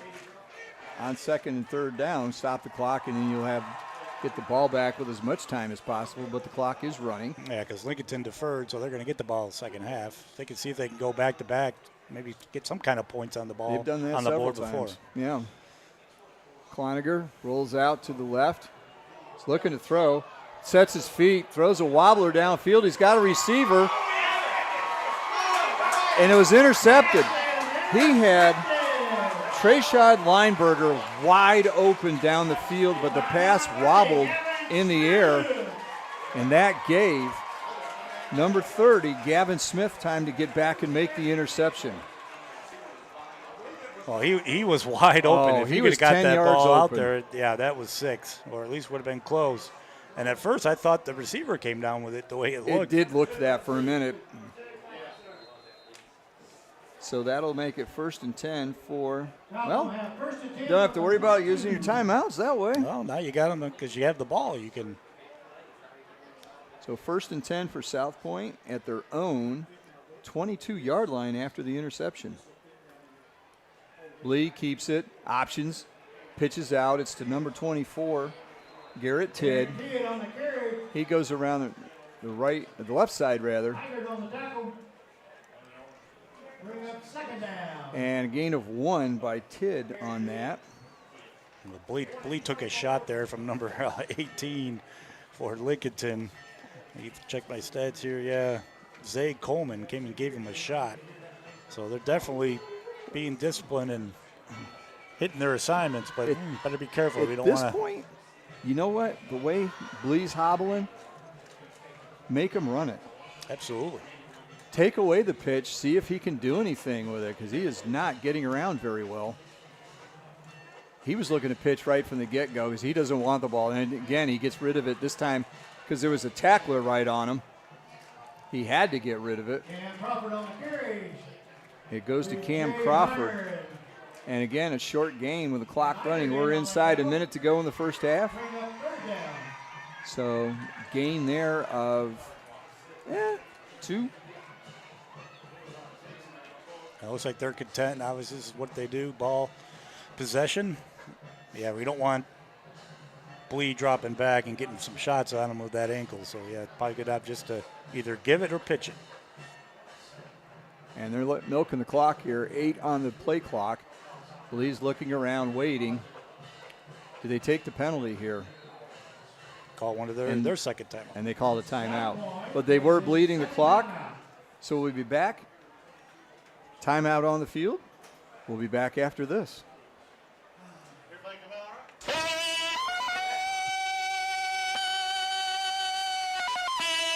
Tarzan says it's the biggest tree cutting special he's ever seen from J. Douglas Tree Service. Why, it's so big, it's driving cheetah bananas.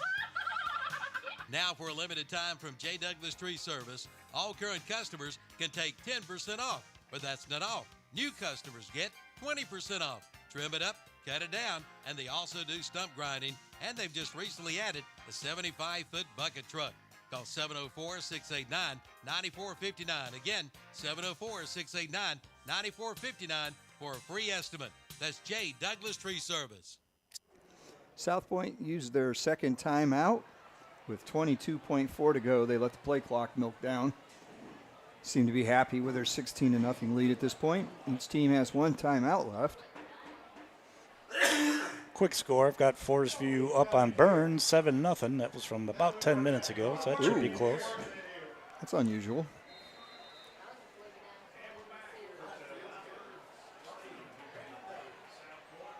Blee with a quick pitch out to Crawford. He gets past the defender who whiffed on him. Not sure what the defender was looking at there. Crawford keeps it, and he gets out of bounds at the 32-yard line. That's going to be about a yard short of the first down. So Crawford with a gain of 5, gets out of bounds, kills the clock, 14.1 to go. And it'll be 4th and 1. Yeah, you wonder if there's going to maybe just a chance forward up the middle. Yeah, or that or Bleed just taking their last time out the way it looks. We'll keep it here. South Point figures we can't take it with us, so we're going to use it. So coming up at halftime, we'll have the interview with Lincolnton coach Jaden Engel that we were hoping to get pregame, but technical difficulties and all of that. So we'll play that there, and we'll do some stats. The stadium halftime show is brought to you by Power Max Motorsports of Lincolnton.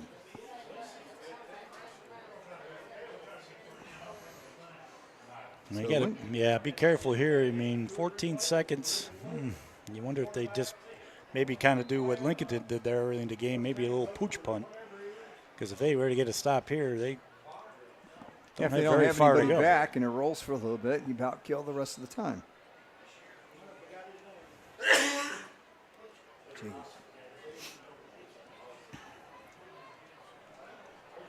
So very tight formation here. Ford, the only one in the backfield. If they do hand it off, he's getting it. He does. Gets a first down, and that'll stop the clock long enough to move the chains. But that should do it. So a gain of 3 for Ford, and that will effectively end first half as the clock is rolling. So that will do it for the first half of the first game of the 2024 season. And it's pretty much all South Point so far. They lead 16-0. Again, the stadium halftime show brought to you by Power Max Motorsports of Lincolnton is coming up next. Stay tuned. Say goodbye to those hot, sticky days in the scorching sun. James River delivers the Back to Cool special on select John Deere cab tractors. Experience ultimate comfort in a roomy, air-conditioned 3R, 4R, or 5E 3-cylinder series cab tractor. Plus, save a cool $5,000 off MSRP on top of 0% for 60-month financing. Comfort has never been so affordable. Visit jamesriverequipment.com/cool for more. Ends 8/31/24 with approved credit from John Deere Financial. Some restrictions apply. See dealer for details. Sooner or later, everyone wants to make their home dreams a reality. I'm sure you've seen the television shows and flipped through magazines and you know what you want. Or then again, maybe you're not sure. You know that you want something different and something better. Get started today by contacting the building professionals at Key Builders in Lincolnton. Visit the website at keybuildersnc.com and check out their many floor plans. There's one there for you and your family. Key Builders, locally owned and operated at 1459 North Aspen Street in Lincolnton. See their page at whatsupshopper.com and like them on Facebook too. Built upon a solid foundation of cast iron and steel, the Kubota L-Series is part of our under 100 horsepower tractor lineup rated #1 for reliability. They feature powerful Kubota diesel engines and easy operation. The durable Kubota L-Series. Talk to your local Kubota dealer today to schedule a demo. Go to KubotaUSA.com for full disclaimer. Your Kubota dealer is Parker Farm Service, located at 126 Bessie Drive on Oak Grove Road at the Highway 74 bypass in Kings Mountain. It's time for Toro's summer sales event. Head to your local Toro dealer, Power Max Motorsports and Iron Station, and get up to $1,500 off select Z-Master mowers and Grandstand multi-force stand-ons, plus $500 off on select attachments. Stop in today and check out all our great deals and amazing financing offers. For more information on summer sales event deals, visit your local Toro dealer, Power Max Motorsports, 3636 East Highway 27 in Iron Station. Online at PowerMaxMotorsports.com. Rhodes and Bill Oil Company in Lincolnton has been serving the Piedmont of North and South Carolina since 1919. Sure, they deliver to your home with home heating oils. They'll help keep you warm, but they do a whole lot more. They feature bulk fuel delivery, on-site and commercial fueling, backup generator fueling, and farm and agricultural fueling. For home or business or farms, call on Rhodes and Bill Oil Company in Lincolnton, 704-735-2508. Online at rhodesandbill.com, located at 1404 East Main Street in Lincolnton. Like them on Facebook too. Start up the savings on your auto insurance with a stop at Turner Hauser Insurance Group in downtown Lincolnton, your area insurance agency. Jamie Hauser invites you to stop in and find out how you can save money on all of your insurance needs, from home to auto to commercial to farm to life. Visit them at their office at 228 East Main Street, downtown Lincolnton. Just look for the big blue awning. That's Turner Hauser Insurance Group, your area insurance agency. Call 704-732-9577 or visit the website at turnerhauserins.com. Back here at South Point, halftime, it's 16-0 South Point, and we'll have stats and other stuff related to the first half, but at this point, we want to make sure we go back and get the interview in with Coach Engel that we were going to run pregame. It's got some interesting information about what to expect from the Lincolnton team this year. So on the Stadium Halftime Show, brought to you by Power Max Motorsports of Lincolnton, here's Lincolnton coach Jaden Engel. And now joining us on the pregame stadium show, sponsored by Full Throttle Power Sports of Lowell It's the second-year coach of the Lincolnton Wolves, Jaden Engel. Coach Engel, thanks for joining us. Thanks for having me. Is it a little easier at the off-season and all that the second time around than the first?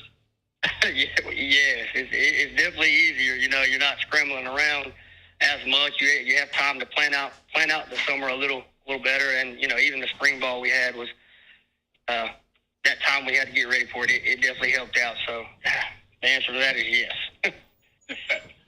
And last year you were installing a new spread offense, and it took a bit to get going. Players to grasp it, but that's probably also easier to work with this year, isn't it?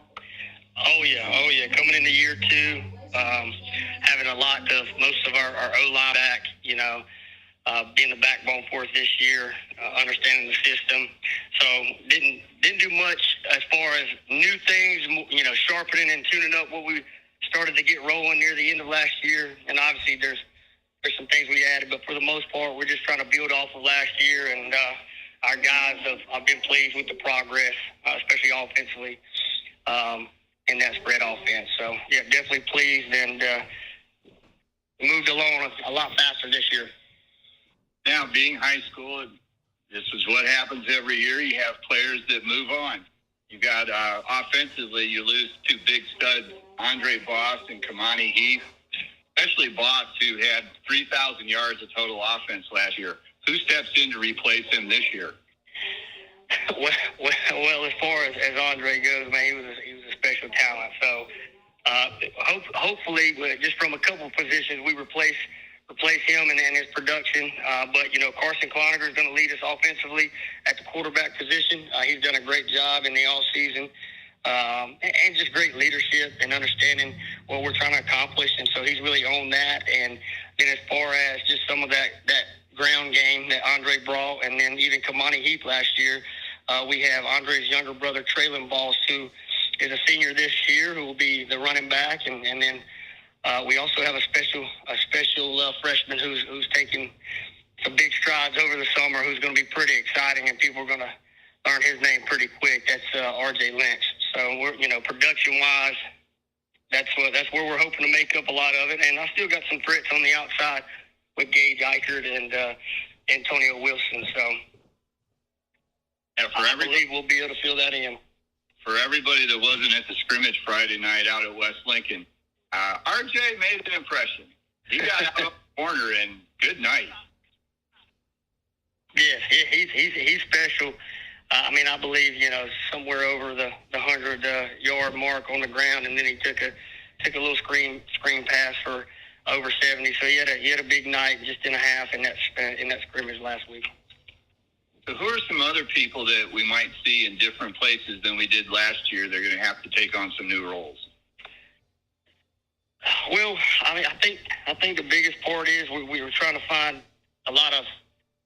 We want to take a step up defensively. Lost some guys.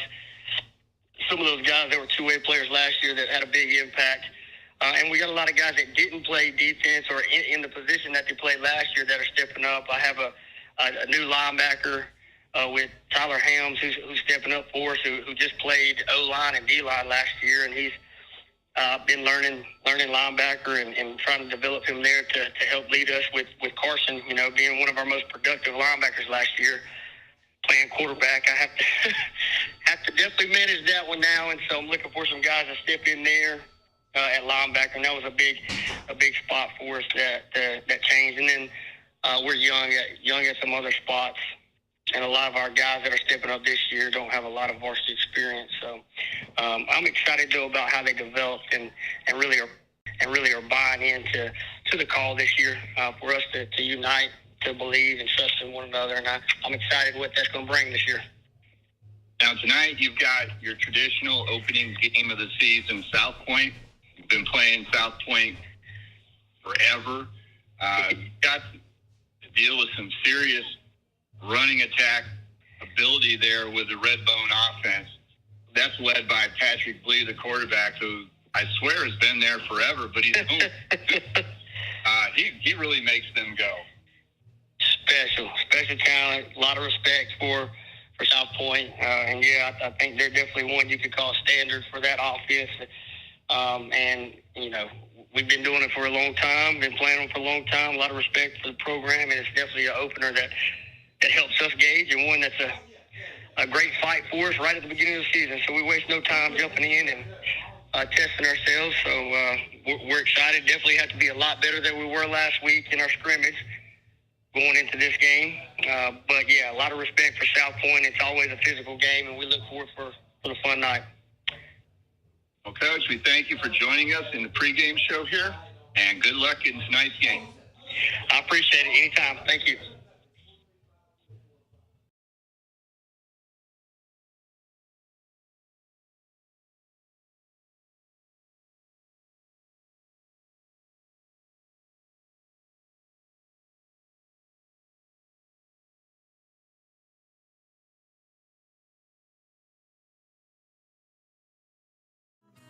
Horsepower as they can possibly give me. I tell you what, I've had these Coyote tractors for probably 10 years now. They've served me well. Been good. Your Coyote dealer is Weston Sales, Highway 18 North, the 27 West intersection in Vale. Back here at South Point on the Stadium Halftime Show, brought to you by Power Max Motorsports of Lincolnton. Taking a look at the stats from the first half, there's not a lot that jumps off the sheet at you. Mistakes seem to cause scores more than any real offense at this point. So taking a look at South Point, they had the ball more of the half than Lincolnton really did. Ran more plays, 20 carries, 93 yards. Passing was 0 for 2 with 1 interception. So a grand total of 93 yards. For Lincolnton, it was 9 carries for -4 yards. 2 of 5 passing, 17 yards, and also 1 interception. So for Lincolnton, 13 yards of offense. That's not going to get it done. Yeah, a lot of mistakes and technically 2 turnovers if you count the onside kick. True. That really put them in a bind, and that's when South Point was able to – I don't think they scored on it, but they were able to get down inside the 10, if I remember correctly, and then that's when they punted. Lincolnton punted, and then, of course, the punt and return. Then the line drive 30, kick, 38-yard touchdown return. So the 2 scores in the first half.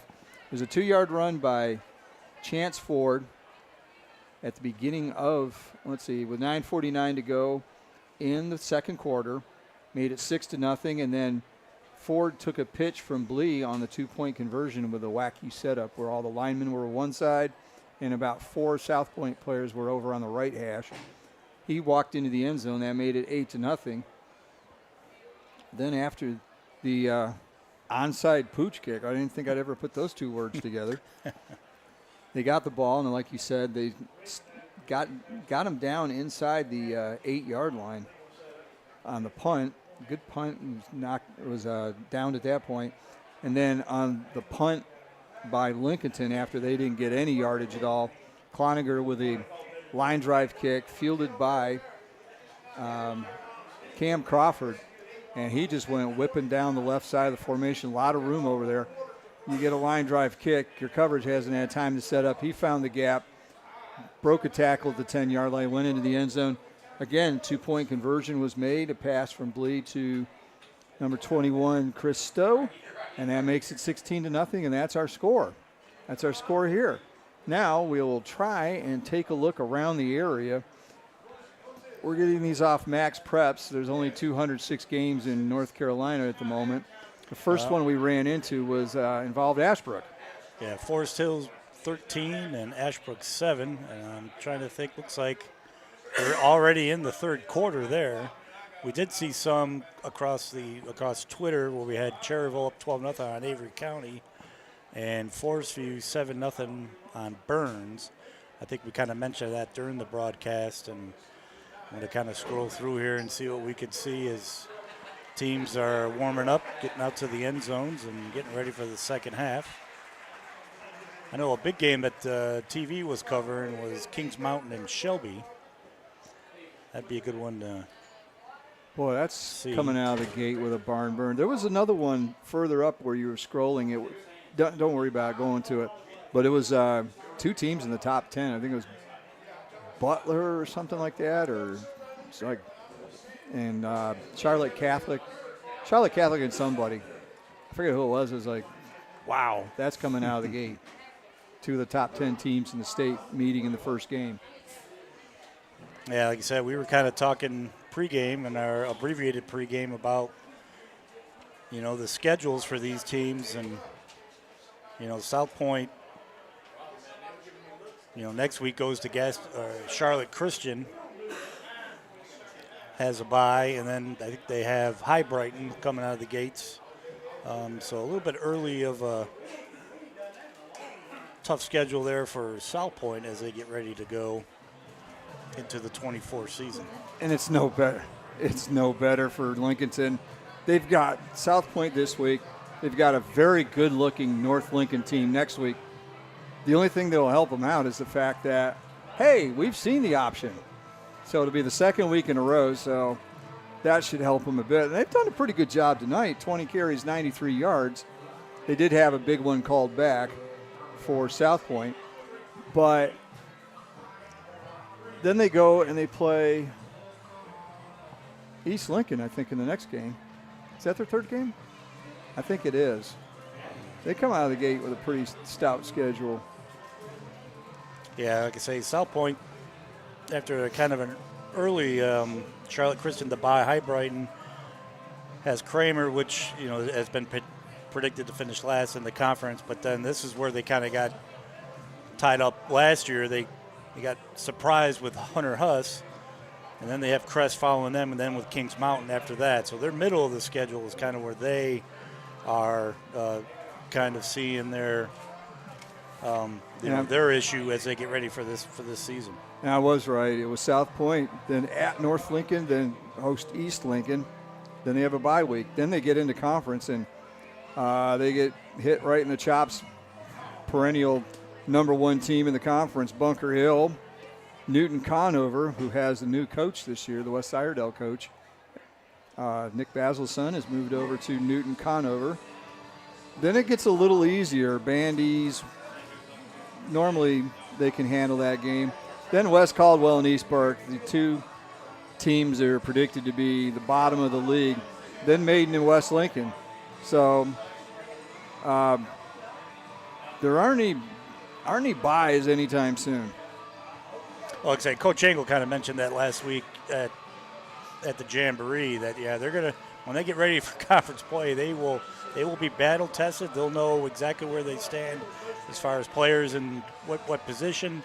And so it might kind of mirror last year a little bit, where they got off to a little bit of a slow start and then came on at the end and were able to finish strong, as you mentioned, get a playoff win before they face Shelby. 6-6 overall, but that's with 4-2 in conference. So, or was it 5-2? Right. 5-2. Right. Yeah. Well, I got North Gaston, East Gaston, local 0-0. I'm trying to find some other close games here. A lot of them seem to be all over the state, as you mentioned. Yeah, Max Preps doesn't do them by region or anything like that. They just throw the whole 206 into. Thing I always noticed is they always seem to put the Eastern North Carolina games first. So if you're looking for Western North Carolina scores, you really got to scroll down a lot. Looks like Freedom's up 21-7 on Bunker Hill, and it looks like we might have got a text from the home office with some scores. There we go. There we go. Yeah, Cherryville 20, Avery County 0. Burns looks a little bit better, 14-7 on Forest View. As you mentioned, Kings Mountain, Shelby, Kings Mountain up 10-7. Looks like there's an old score on Max Press, but North Gaston 21, East Gaston 7. I mentioned Forest Hills 13, Ashbrook 7, North Lincoln 21, West Lincoln 7, Freedom 21, Bunker Hill 7, and Maiden 30, Ford 0. And 0 is the number of wins they've had in the last 4 seasons. I forget what the number is, but they're into the 30s. I remember that from last year. Yeah. Ford's just trying to rebuild, and then they get another coach, and he's trying to rebuild. I mean, it's been just a revolving door, and that's just not good for a program. And Ford's paid the price for it. I'll have to look it up, but I'm pretty sure they're in the 30s. So that's it for the Stadium Halftime Show, brought to you by Power Max Motorsports of Lincolnton. We're getting ready for the second half kickoff. Lincolnton will get the ball first after deferring. They will be going from right to left on your, I want to say on radio dial as the old days, but I guess on your computer monitor or phone, however you are listening to us, and we appreciate you doing that. Our title sponsor for Lincoln County football is bugbusters.com, and the pooch kick goes down to about the 20-yard line, fumbled. R.J. Lynch picks it up and gets tackled at the 15-yard line. And again, not the greatest field position for Lincolnton to start a possession. Well, they've only had one where they were in plus territory. Yeah, that one actually, Wazalowski kicked it down near the 15-yard line, pretty much where it was caught, and then met, as you mentioned, by 3 South Point Red Raiders. And like I say, we see how Lincolnton adapts, and they're pretty much going with what they started with Cloninger at the quarterback position. So 3 wide to the right, 1 to the left. Cloninger keeps it, tries to go over the left side, and he's lucky he got back to the line of scrimmage. Yeah, it looks like 25, Dalton Skipper came in and made that tackle. And like I said, we kind of talked about early in the pregame how the defenses were going to try to be better this year. And as I say that, looks like I don't know if that's a cramp or if something going on the far side for a Lincolnton player. Cramp. Legs are going up. Toes are being pushed. Either hamstring or calf, one or the other. That might, if I could see it correctly, now that I got my binoculars with me this year, that could be number 12, Eichert, who's defensively, he's been really, really good for Lincolnton tonight. They don't need that. Well, while they work out the cramps, let's work on this commercial. We'll be back after this. For the folks in Cherville and Shelby, I'm sure you remember when the Western Steer was in your town, and we wish they were still here. But I've got good news. There's a Western Steer just a few minutes up the road in Newton. From Cherryville, hop on Highway 321 Business. And from Shelby, go Highway 18 to 10 to Newton. You get real comfort food, home-cooked style with down-home hospitality. Try their big unbeatable buffet or order from their menu. And they've got a party room for big groups. The Western Steer in Newton, 334 Southwest Boulevard in Newton at the Highway 10 and 321 Business intersection. Open Wednesday through Sunday. The savings have never been better on a new 2024 Chevy Silverado than right now at Abernathy Chevrolet Buick GMC in Lincolnton. Now take up to $7,000 off 2004 Chevy Silverados. They've got to make room for the new 2025 models arriving soon. But that's not all. Take up to $6,000 off the 2024 GMC Sierra, plus some very aggressive APR financing, and lease a new 2024 Chevy Blazer EV for only $549 a month. Coming in for all the details at Abernathy Chevrolet Buick GMC Truck, 1445 East Main Street, Lincolnton. Back here at South Point, Gage Eichert has gingerly walked off the field. We're thinking both legs are cramping because he went off looking like the Tin Man from The Wizard of Oz. He was really having trouble bending anything. Hand off to Lynch, goes around the left side, gets out of bounds after a short gain.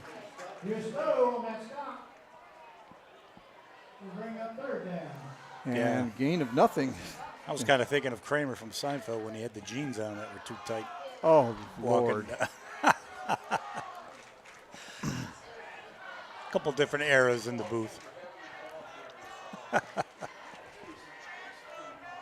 If you're looking at me, it'd be if I only had a brain. So, ball still on the 15-yard line. No gain on that play. Wasn't even a short gain. So 3rd and 10. Lincolnton trying to get any kind of offense going. Cloninger back to pass, steps up, it's under pressure, breaks out of one tackle and gets laid out by, guess who? Mr. Ford. So Cloninger trying to look to make a play, but nothing open downfield. He dances around and gets introduced to Mr. Ford. Well, looks like, again, 75, Wazalowski had the initial pressure, kind of forced Cloninger wide, and I don't think you want to meet Ford, whether he's got the ball in his hand or whether he's coming up hard to make a tackle and able to finish that one off. Let's hope there's a little bit higher punt on this one as they struggle to get the number of players, correct players on the field. So punting from the 10-yard line, Cloninger catches a high snap, gets it off. Kind of a wobbly, low kick. Oh, gets a good Lincolnton bounce, gets out to their 45-yard line, picked up by Crawford, makes a man miss. He's going down the left sideline. Look out. Here goes Crawford, and he gets pushed into the end zone by his own man. And they are signaling touchdown. He ran into a Lincolnton player and got the bush push into the end zone. So another punt return touchdown for Cam Crawford, this time 45 yards. And, well, if the offenses are struggling, let's see what special teams can do. And they have gotten it done for South Point. Crawford again with a 45-yard punt return. And we're missing the quarterback for South Point. Is that necessary? Yes. And ooh. Yeah, it doesn't look any better. No, halftime didn't do him much good. Good thing to get a punt return touchdown. Keeps him off the field and keeps him healthier. What's this? Regular attempt? They're going to try a kick. Tommy Chow, on number 63, lineman, on to kick. Looked pretty good warm-up. Snap, hold, kick is up, and it's wide to the right. So no good. So with 10:20 to go in the third quarter on the First Federal Savings Bank scoreboard, it's South Point 22, Lincolnton 0. We'll be back with a kickoff after this. Now is the time to sign up for your lawn care agreement with Bean Brothers Landscaping in Lincolnton. Then sit back and relax while they do the work. And work they do. Leaf removal, 2 yearly bush trimmings, turf management, mowing, edging, trimming, blowing, and flower bed maintenance. A total of 41 yearly visits starting at $199 a month. Just call 704-718-4988. Bean Brothers Landscaping, 969 Reachville Road in Lincolnton. Online at beanbrotherslandscaping.com and like them on Facebook too. Also visit their YouTube channel and LinkedIn page. For your pest control for your home or business, who you gonna call? Bug Busters. For over 25 years, they've been serving North and South Carolina with the best in professional pest control. Family and veteran owned and operated. From crawl space encapsulation to termites to wildlife to pest control to structural repair to waterproofing. They do it all. Call 704-732-2227. Online at bugbusters.com. Like them on Facebook too. Who you gonna call? Bug Busters. Wazalowski kicks it off, this time down the center of the field, and it's grabbed by Traylon Bost. Good return by him. He gets it all the way out to the 36-yard line. So for once, Lincolnton's going to have a little breathing space when they take over the ball here. A couple other scores from around the area. Oh, you know I should turn your microphone Hey, I'm off. here. Hey, thank you for joining us, Scott. Yeah, we kind of talked a little bit earlier about Hickory. They're up 42-0 on High Brighton, and we mentioned that High Brighton, at least we thought were going to be a little bit better, but that might just be Hickory just taking off where they left off from last year. And Hickory can put some points up in a hurry. Lynch in at quarterback. Rashad Lynch now at quarterback. He goes to hand off the Boss. That gets fumbled in the air a little bit, but Boss is able to pull it back in and get back to the line of scrimmage for no gain. Yeah, again, good pursuit there as they string it out, try to keep everything wide. That's how you kind of negate speed, make him go horizontal to the line of scrimmage, and was able to come up and make the tackle there. I had Wazalowski getting an assist along with 35 for South Point, Peyton McCurran. 2nd and 10 from the handoff up the middle.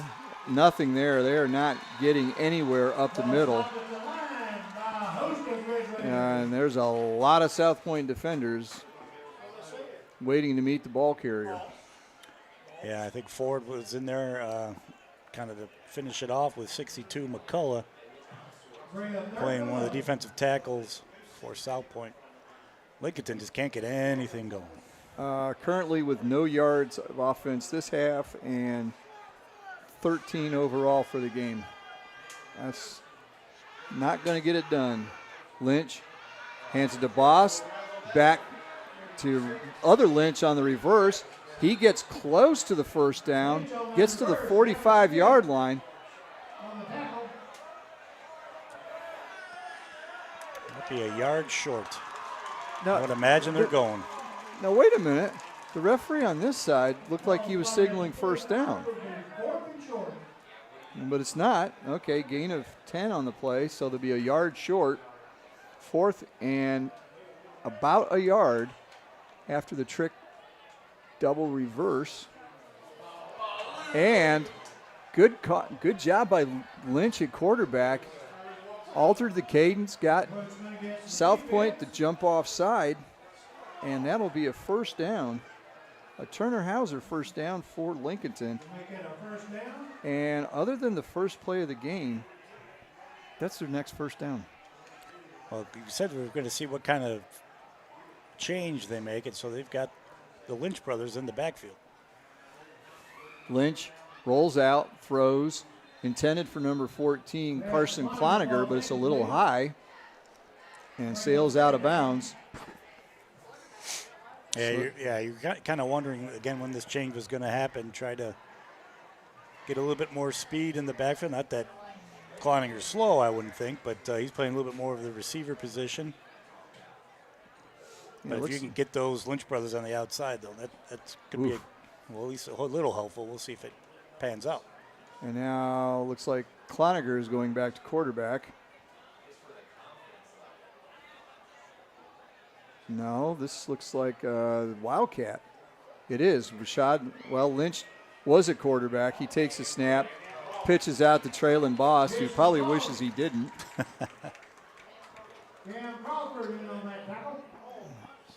So loss of 4 on that play. So to bring up 3rd down and 14. So they got a first down in each half. I hope that's not the last one for Lincolnton. But there's no reason for South Point not to send about 8 or 9 guys in, because they're not doing much with the quick passes that we saw last year. Right. Like I said, they're doing a good job just stringing it out, negating that speed a little bit. Lynch rolls out, keeps it, goes around the outside. He gets back to the original line of scrimmage and gets about 3 more than that, so a gain of 7 for Lynch. But that'll bring up 4th down and about 7 or 8. And down 22-0. Why punt? Well, like I say, this gets you in trouble. We got Cloninger back. We're going to get that pooch kick again, or if we're going to maybe just heave the ball down. He's backing up. Yeah, it's the pooch kick again. Nobody back for South Point. Good kick this time. Rolls down inside and rolls down inside the 1-yard line, where it's down by, is that Antonio Wilson? Number 8? Yes, it is.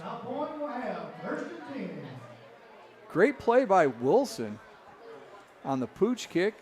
It'll be 1st and 10 for South Point at inside their own 1-yard line. Yeah, him and R.J. Lynch were down there. That's been their best punt formation, is acting like they're going for it and pooch kicking it out of there. Keep it away from Crawford. Much easier to do when there's nobody back receiving it. Well, I don't think you can go much further back without the ball being in the end zone. Yeah, you've got number 12 in for South Point at quarterback. Rumpf hands off up the middle. Probably chance for it. He disappears into the pile.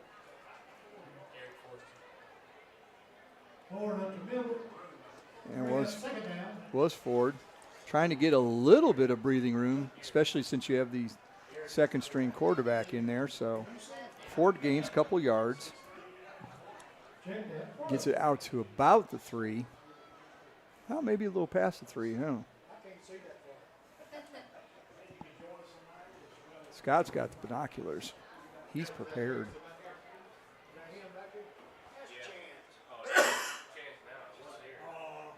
Well, you got 34 in the backfield. Handoff. 34. Looks like Eric Forston. 34, yeah. Trying to help the guys that are announcing the game. So number 34, Eric Forston with a carry. And he gets about 4 yards. So that gets it out to about the old 7-yard line. They're going to have so much room, they're not going to know what to do with it. 3rd and 3 from the 7 or 8. Rumpf keeps it, pitches out, late pitch, but a good one. Pitch is made and looks to be number 11, Brody Crawford. And Crawford will get a Turner Hauser Insurance first down.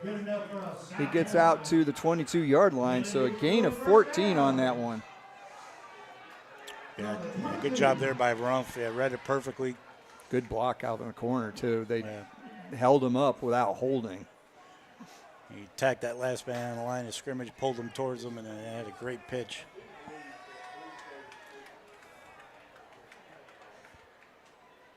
First and 10 from the 22. Rumpf again with a pitch. This time it's out to Forston. He jumps over a tackler. Or skips over him a little bit. But a good carry there. And gets it out to the 31-yard line. Gain of 9. I think we'll see typical South Point at this point. Yeah, like I say, they're just going to, if they're going to keep getting those chunk yards.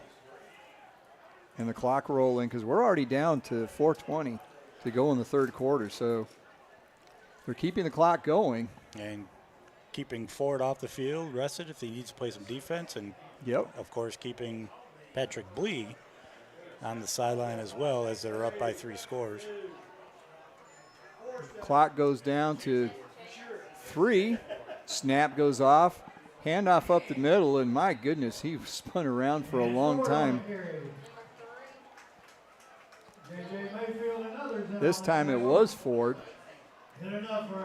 He goes from the 31 to the 38-yard line, gain of 7, and another first down for South Point. And surprisingly, they're all by rushing. Who'd have thought it? So first and 10 at the own 38. In typical South Point fashion, they've already run almost 4 minutes off the clock, after just 2 first downs. Rumpf with another quick pitch. Bobbled a little bit by Ford. He hauls it in. Turns it up. Gets out to about the 40-yard line. So gets a couple out of that. But we've got a South Point player, a lineman, down on the far side, and he is rolling around in the field. He is not doing well. So Ford gains, we'll give him 2 on that play. Yeah, good way to, good catch there. Pitch was a little bit back behind him, but way to corral it there by Ford.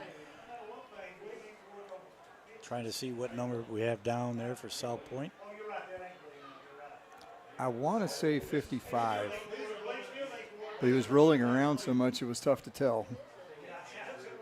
And his feet are facing towards us and his knees are up, so we're not going to see anything. So while they're attending to the player on the field, we'll take this 30-second timeout and be back with more of the third quarter. It's 22-0 South Point over Lincolnton. This year celebrates the 100th anniversary of the Cleveland County Fair. Dates are set for September 26th through October the 6th. There will be plenty of great entertainment to help celebrate the 100th year, plus ride-offer rides. We'll be back again with over 40 rides. See the demolition derbies, the bands, magic acts, the livestock, and more. This year will be the biggest of all, so plan now to attend the 100th edition of the Cleveland County Fair, September 26th through October 6th. Buy tickets online at clevelandcountyfair.com. Back here at South Point, the injured player on the field is number 65, Andrew Wright. He's up now, walking off the field to applause.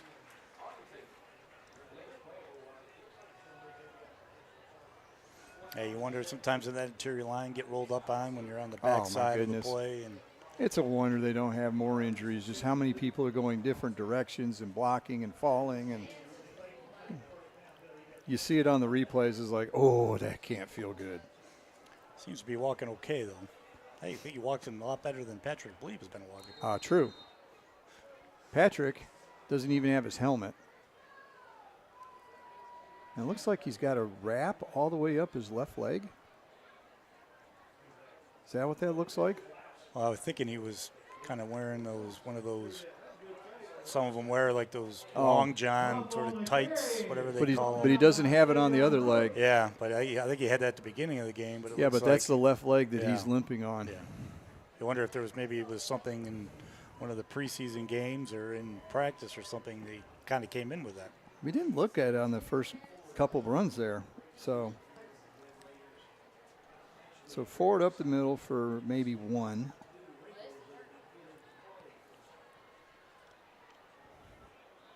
And it'll be 3rd down and 6. 3rd and 6.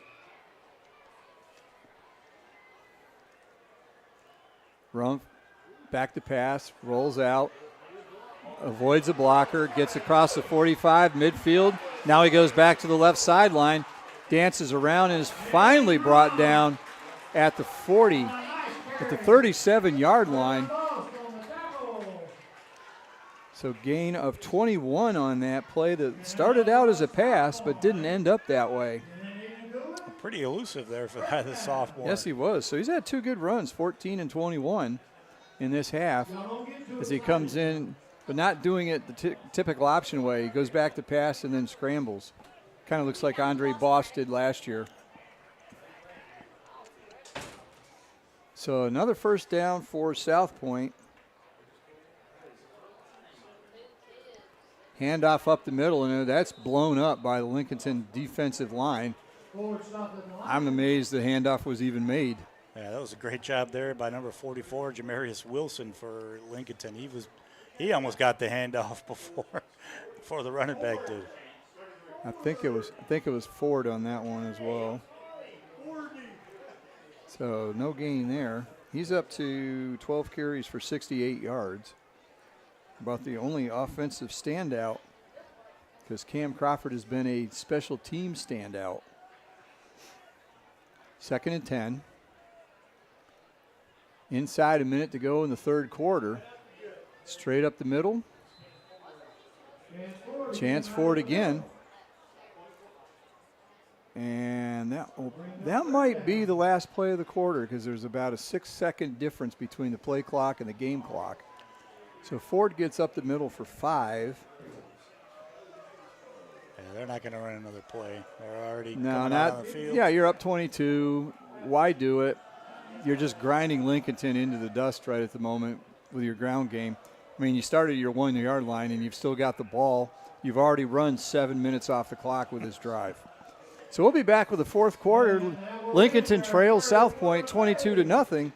We'll be back with the 4th quarter after this.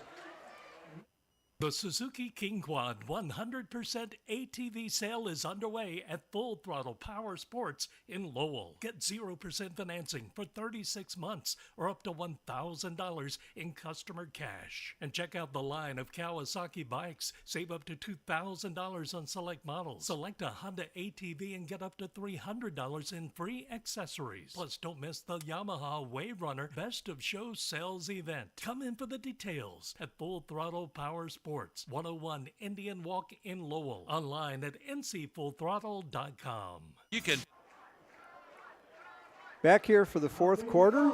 You're listening to high school football of Lincoln County on lincolncounty.com, ktcbroadcasting.com, and YouTube. You can find us on any of those places. We appreciate you joining us, and we also appreciate our title sponsor, Bug Busters of Lincolnton, bringing you Lincoln County high school football. 4th quarter about to get underway. They've swapped ends, and looking at the sheet, South Point took over possession inside their own 1-yard line with 6:59 to go in the quarter, and they still have it. Let's see, 68.5 yards later. Yeah, they'll be in no hurry to run their plays, and they're just going to run left or run right. Rumpf pitches. Ford's got it. He's outside. Has a first down and more. Breaks it downfield. And Scrum finally takes him down at about the 10-yard line. So that'll be another Turner Hauser Insurance first down. And that's after a 23-yard run. Let's see, is that enough? Get over 100. Oh, he's almost there. He's at 96. So 14 carries, 96 yards so far. And they've got a first and goal at exactly the 10-yard line, so they need to get in the end zone. They sub 34 in for him. Fortson in the backfield, Rumpf at quarterback. Hands off to Fortson. He goes over the left side, and the pile moves him all the way to the end zone. Touchdown, South Point, a 10-yard touchdown run. Touchdowns brought to you by Whitetail Properties of Falston. And that makes it 28-0 South Point with a conversion upcoming. Well, Blee will come on the field. Looks like they're going to, probably kick again. Maybe kick it. They've been running that sort of that. Oh, there they come back inside. Yeah, they do that. Yeah, like a lot of schools Tommy do. Cho coming back in to kick. So Cho into kick. Blee will hold. If it's a low snap, does he have to run? Oh. He might just fall on it. Probably. Snap, hold, kick is up, and again it's no good. So on the First Federal Savings Bank scoreboard, with 11:09 to go in the fourth quarter, it's South Point 28, Lincolnton 0. We'll be back with a kickoff after these commercial messages. Book your tee times online at the Glen Oaks Golf Course in Maiden. Just go online at glenoaksgolf.com. Pick out your tee time and book it. Check out their pro shop, snack bar, driving range, and banquet hall. And memberships are available. For more information, call 828-428-2451. Or again, go online at glenoaksgolf.com and like them on Facebook too. For over 6. So South Point now takes a 28-0 lead. They just ran off a drive of 99 yards, and they ran almost 8 minutes off the clock. I'm trying to do the math here quick. 51, so 7 minutes, 50 seconds. Typical South Point. Typical South Point. And all that with the second string quarterback. And the second string running fullback. back. Some of it. Some forward, some Forson, as we mentioned. With Forson punching in at the end. And we'll wonder if Lincolnton maybe starts thinking about, okay, let's try this for next week.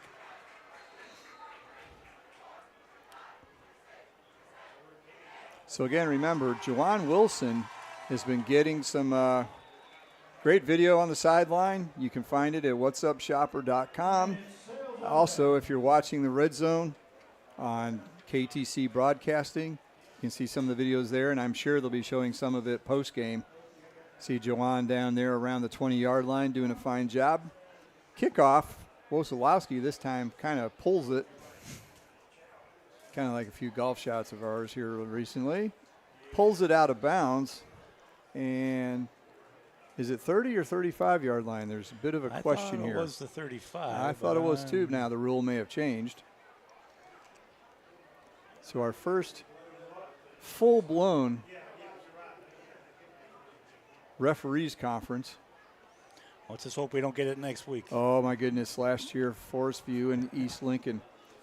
There were more conferences on the field than there are major college football conferences left. And that was the first half. Longest first half. Over 90 minutes. Yeah. It was ridiculous. There were games that we were calling that were midway through the third quarter by the time we even got to half. First play, Lincolnton. Lynch drops back to pass, fires downfield. It's intended for Eichert. Number 12, Eichert, but a flag is down about 20 yards down the field. There appeared to have been some contact, and the laundry came flying. Yeah, Christo may have got a little bit overly aggressive there. Well, referees are saying he did. Sorry, we can say all we want, but high school, of course, that's a 15-yard penalty, not a spot foul like the NFL. So 15 yards So now puts them at the 50. Oh, that's another one by penalty. So 3 first downs now for Lincolnton, 2 by penalty. Lynch, quick handoff to Lynch. The law firm of Lynch and Lynch. No, that was Traylon Boss. I'm sorry. They went into the line so quick it was tough to tell. Skipper in on the tackle. So it was carry there for no yards by Traylon Boss, the senior. 5'8", 150. He's not much bigger than R.J. Lynch, so it's tough to tell. Lynch keeps it around the left side, gets tripped up, gets into the South Point territory, and that's the first time they've been in South Point territory since they got the short punt in the first quarter. Yeah, we kind of mentioned and that was their beginning of the second quarter. They got a punt and got it in plus yardage, and that was about it. Well, that may be Cam Crawford down. Looks like he's got the cramp bug. Again, first game of the season. We've got one over here as well. Yeah, we got massive cramps going on all over the field here. You know, you a lot of times at school you see kids walking around with gallons of water. Oh, you got trying to hydrate all day. But even I can't imagine if it was last year's game where I think we started off the kickoff. It was in the 90s, but tonight it was comfortable. It's about 82 or so. Let's hope it's like that in the morning when I tee off at 9 o'clock. Oh, yeah. It's all about you. Yeah. Nah. Well, I got, I can't have any Oklahoma references, but, Oh, you'll get golf references between the two of us, that's let me true, tell that's you. True. There'll be a few of those. Yeah, there's Cam Crawford on the one side. He's up, and we got one near side of us. Can't get a number. We need Looks to get like a medical. Wazolowski, a couple of the standouts. We need to get a the medical defensive side. sponsor for our broadcast for all these players going down on the field with cramps. Ooh, Cam Crawford going off the field like the player for Lincolnton did earlier, straight-legged. Well, Wazolowski's going to have to come off because he was down too. He wants to get back in. He's just not as bad as Crawford, who's looking like Long John Silver coming over to the sideline. Yeah, but he's like 2 peg legs the way he's walking. My goodness. Gets smacked on the back of the helmet by his coach, too. I mean, geez. What's that all about? Well, it's 3rd and 6. Let's see, what is the temperature right now? About 68 degrees, according to Lincolnton. I don't have the local yet. I will in a second. Lynch, quick pass.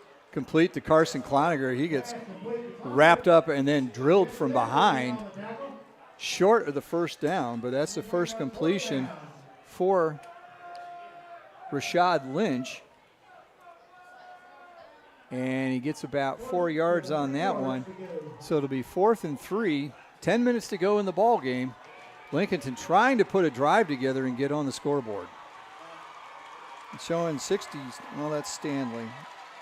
Is this considered Stanley? No, Belmont, 69 degrees. So nice weather for a first game of the season. Traylon Bost gets the ball, goes right up the middle, gets tackled by about 6 or 7 Red Raiders, but not before he gets a first down. Goes from the 42 down to the 31-yard line, so a gain of 11. And Lincolnton's trying to get something going here. Timeout somewhere, or we got another injured player? Number 30 might be cramping this time for South Point. He's got one leg out straight. Yeah, he's trying to stretch out a cramp. So again, with 9:25 to go in the game, player down on the field, we'll take a short timeout and be back with the rest of the ball game. For years, Honda Motorcycles of Shelby has been serving this area, and they continue to do so today. Right now, you'll find a good inventory of dirt bikes, plus 150 and up to 450 models of on- and off-road bikes. See the new 2024 Honda Rebel, along with 4x4 ATVs and side-by-sides, including the Pioneer and the Talon, plus Gold Wings and Trikes. And don't forget about their parts and service department. That's Honda Motorcycles of Shelby, 4402 East Dixon Boulevard in Shelby. Online at HondaMotorcyclesofShelby.com.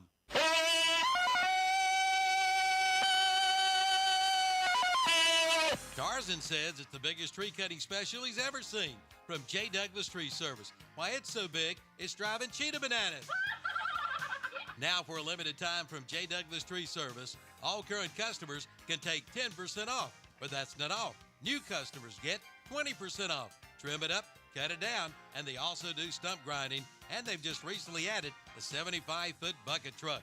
Call 704-689-9459. Again, 704-689-9459 for a free estimate. That's J. Douglas Tree Service. I don't know if we're supposed to have a favorite commercial, but that J. Douglas Tree one with the Tarzan yell at the beginning, that has become our early season favorite. That's quite a Tarzan yell there. Keeps us on our toes when. Yes, it does, because it wakes us up. You'll click the button and that comes blasting through. It's like, oh, hello, we're awake. All right, Lincolnton has the ball, 1st and 10. It's a South Point 31-yard line, their furthest incursion all game. Hand off to Boss. He burrows his way through the right side, gets down to the 28-yard line. It's a gain of 3 there for Traylon Boss. And just looking around, trying to find some other scores with a bit of surprise. Freedom leads Bunker Hill 21-7 in the second quarter. So that may be an old score. Kevin may have something more updated, but a bit of a surprise, Freedom beating Bunker Hill. 2nd and 7. Lost again, this time over the left side. Jitterbugs his way through the line. Line bulls forward, makes some progress. He just follows them and gets down to the 28-yard line. And guess what we have going on? Player down. Another cramp. I am shocked. So another player down. Let's see if we can find some other scores here. Oh, that's still second quarter. Burns over Forest View. That's what we had before. Smoky Mountain leads Cherokee. I just like saying Smoky Mountain. Let's see here. We're scrolling through on Max Preps. Latin leads Mitchell. Yeah, I got Cherryville 20, Avery County 6. West Henderson 23, Newton Conover 13. Huss leads Drawn 12-0, second quarter. I'm sure these games are further along. I mean, we're into the fourth quarter, and that's with all the cramping going on. I think you were talking earlier about maybe Butler, and got a tweet here, Rolesville 57, Butler 14. No, it wasn't that game. Oh, okay. They're saying Roseville 474 yards of offense and scored on all 8 possessions against Butler. Well, thank you, Richard Walker, for that. Local sport writer for, ever, I think. Yeah, he was covering, well, when I started, back in the mid-'90s, and probably before that, before I got here. Yeah, he's been around a long time, done a lot of radio stuff with Mark Packer and FNZ. Done a great job over the years. So 3rd down and 2, Lincolnton trying. So resetting the game clock to 8:06. That band's loud. They're facing away from us, and they're down the bottom of the stadium. It sounds like they're inside the. Well, the outside receiver, Eichert, moved, but also somebody moved on the line for South Point. But a call will go against Lincolnton. That's their first penalty of the second half. They've at least haven't had those mistakes, but they just haven't been able to move the ball consistently. Yeah, the only thing slowing down South Point is they're cramping. Slowing down Lincolnton, too, because they're waiting around for. Lynch in the shotgun, rolls out to the right, looks downfield, throws. He's got a receiver. Catch is made by number 12, Gage Eichert.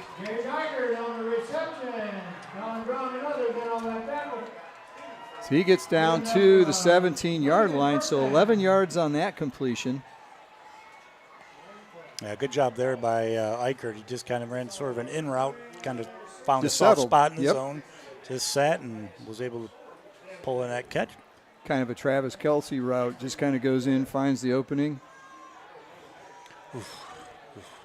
Oh, I did bring them up, didn't I? Hand off to Boss. He spins, breaks out of a tackle, gets inside the 10-yard line. I believe he'll be just short of the first down. Scott loves it when I make Kansas City Chiefs references. Yeah, anything. Hey, I lived in Kansas City for a while, so. It's all right. It's one of the teams. Sure, the barbecue is good, but that's about it. Arthur Bryant's, Joe's, which used to be Oklahoma Joe's, Q39. Another Oklahoma comment. Another Oklahoma comment. No, it was in Kansas City. It was called Oklahoma Joe's, and now it's just Joe's. But it's awesome. Lynch quick fires it out to the side. He's got Trayshad Lineberger. And he's got the first down. He'll be at the 5-yard line. So another completion, Lynch. This time to Lineberger. And there'll be a gain of 4 yards and Turner Hauser Insurance first down.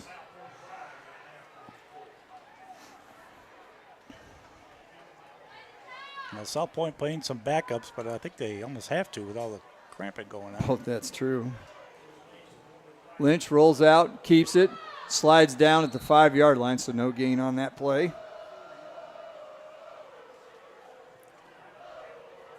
South Point working hard to keep the shutout, but looks like Lincolnton may have sort of found something here. Against backups or not, they look good. They look confident. They're moving the ball around. Well, Lynch is getting outside. He's got the threat to run, but then he also can whip the ball. When he does throw it, it comes out with some authority. So it'll be second and goal from the 5-yard line. 5.5 to go in the game. Lynch bobbles it, rolls out left, holds it, goes out a little further, falls down, going for the sideline, and he's down at the 8-yard line, loss of 3. So third and goal from about the 7-yard line.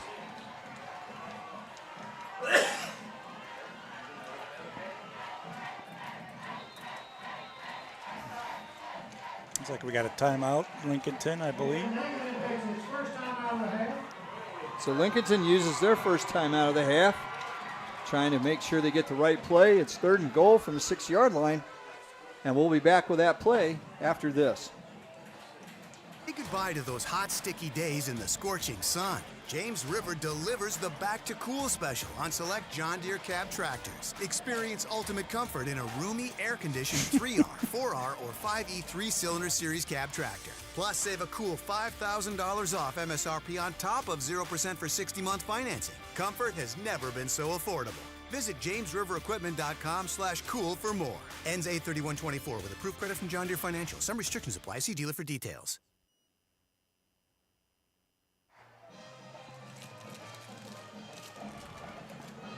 Third and goal coming up for Lincolnton, trailing 28-0. They burn a timeout with 5:03 to go in the game. See what they can do to come up with the right play and see if they can get in the end zone. If not, they've got Dominic Sanchez, and he could probably bang through a field goal, at least get something on the board.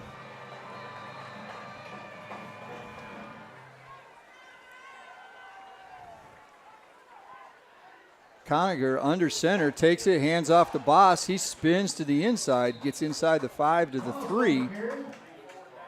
Cloninger handoff on that play. So we'll see what happens here. Does Lincolnton go for the touchdown, or they bring in Sanchez to kick the field goal? I see Cloninger coming in. I see no Sanchez. Eichert. Yeah, no number 10, Sanchez. Good kicker. But they're going to go for the touchdown here. Fourth and goal from the 4-yard line. And Cloninger is under center. 3 in the backfield. Hand off to number 3. That's J.J. Mayfield, and that is not going to get in the end zone. So Lincolnton drives all the way down to the 2-yard line, but they come up short. J.J. Mayfield gets his first carry of the game, but it's not enough. And they'll turn the ball over on downs with 4:17 remaining. And South Point will be looking to run out the clock at this point. Yeah, some of the starters were back in there for South Point. They really wanted this shutout. We kind of talked about pregame how they wanted to get better defensively, and if they could pitch a shutout, that'd boost their confidence as they get ready for next week against Charlotte Christian. Lincolnton running some players on for defense here late. Rumpf just hangs on to the ball, easy for me to say. A fumble. Or didn't hang on to the ball, rather. So there's a fumble in their own territory. And that's the 4th fumble of the game. This is the first one they've lost, though. And they lost it at the 4.5-yard line. Couldn't see who had the ball, whether it was Fortson or Rumpf, not sure. It was fumbled snap, so Lincolnton has the ball. 4:10 to go, only 7 seconds off the clock. Handoff. No, Lynch keeps it, breaks it up through the right side, and this time he's in for the touchdown. Lincolnton finally gets on the board, a 4-yard touchdown run by Rashad Lynch. And Lincolnton is on the board. A touchdown brought to you by Whitetail Properties of Falston. And now we will see Sanchez as he comes on for the James River Equipment PAT. Yeah, they kind of switched to like a T formation with 3 backs. Kind of run some misdirection, but that one was just basically 2 blockers leading up, and he just went right behind them and fouled them into the end zone. Snap is low. Cloninger has to pick it up, tries to get to the corner, and he's tackled, so the conversion's no good. So with just over 4 minutes to play in the ball game, Lincolnton's on the board as they cash in the turnover. They trail 28-6. We'll be back with the rest of the game after this.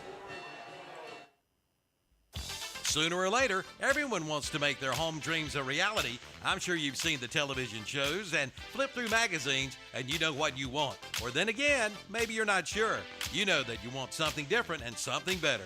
Get started today by contacting the building professionals at Key Builders in Lincolnton. Visit the website at keybuildersnc.com and check out their many floor plans. There's one there for you and your family. Key Builders, locally owned and operated at 1459 North Aspen Street in Lincolnton. See their page at whatsupshopper.com and like them on Facebook too.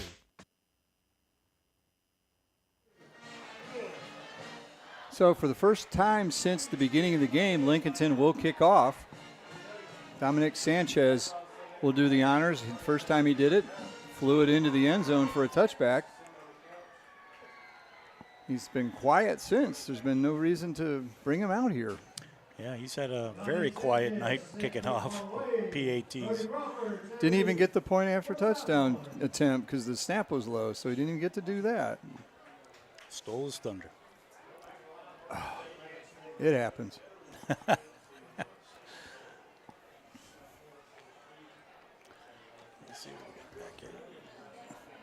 So 3 back for South Point. Expecting the kick from Sanchez here. Slow trot up to the ball. There's the boot. Low line drive off the hands of the player, Brody Crawford. He picks it up at about the 2-yard line, finds a hole up the middle, and is just brought down by Treshard Lineberger. If he doesn't do it, he scores. Thought maybe his teammate was going to keep him from getting down to the ground. Almost caught him in midair. Almost did. Here, let me catch you and throw you back up so you can go down the field and score.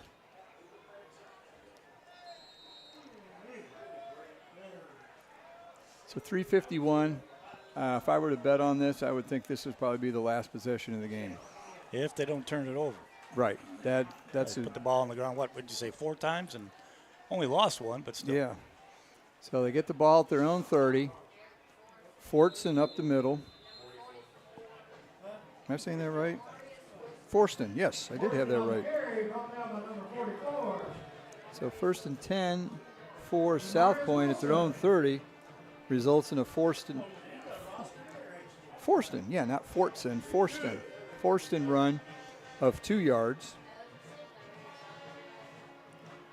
He's done a good job coming in relief of Ford, getting him off the field. So 2nd and 8. Man in motion, flags come in. Looks like there was some motion somewhere in the interior. The umpire threw it from behind the defensive line. Yeah, a little motion. I was thinking for a second it might have been offsides. Lincolnton lined up in the neutral zone, but nope. Nope. False start against South Point. False start on South Point. That's their 7th penalty of the game. 2 were 15s, the rest all 5s.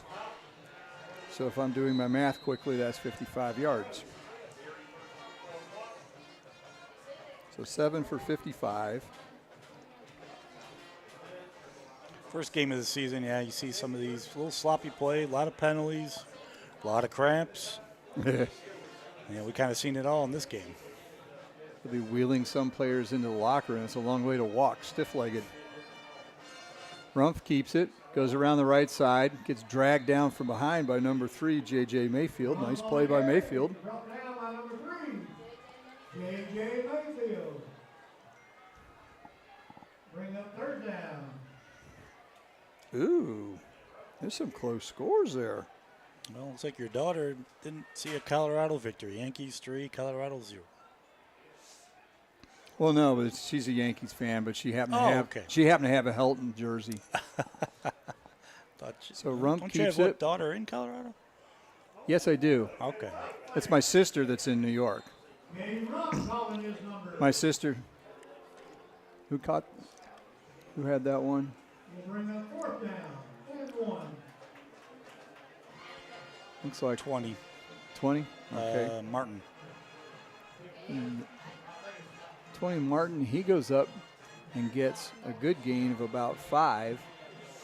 And it's going to be 4th and 1. Now, I have a sister that's retired now, and she's trying to get to all the Major League Baseball parks. She's been to 14.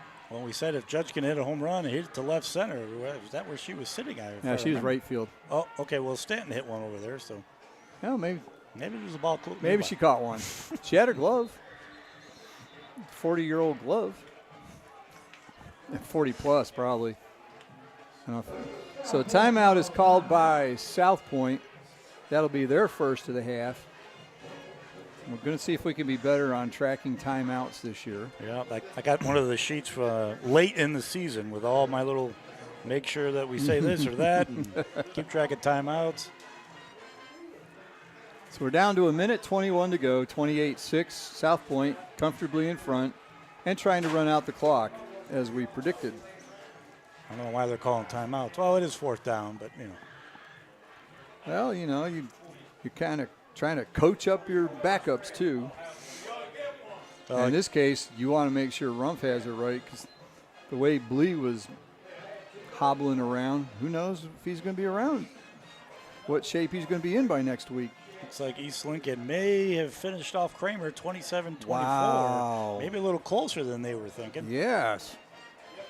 I don't think Coach Lupowitz is going to be he'll take the W, but my goodness, that was a little closer than you figure. Team of East Lincoln's caliber. So after the timeout, they punt. Goes to R.J. Lynch. He catches the ball at the 30, gets out to the 37, where he's brought down there. And there's 1:08 to go in the ball game. Yeah, we're still seeing Freedom 21, Bunker Hill 13. North Lincoln 21, West Lincoln 14. I'm surprised that game's not over yet. Those two teams have the ball on the ground.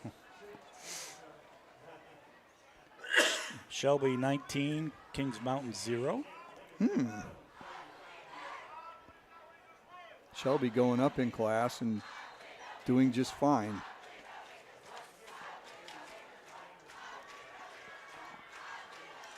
So Lincolnton has looked a little better since they made the change at quarterback. Took a little bit, but they've looked a little better. Like you say, a little And more of a quick threat. Jet sweep here. Oh, my goodness. Nearly flags come out. How many flags can you throw? He got clotheslined. Literally clotheslined at the line of scrimmage. Yeah. So I believe that will be a penalty on South Point. There were flags that came in from just about every official on the field, and I think a couple even flew in from Charlotte.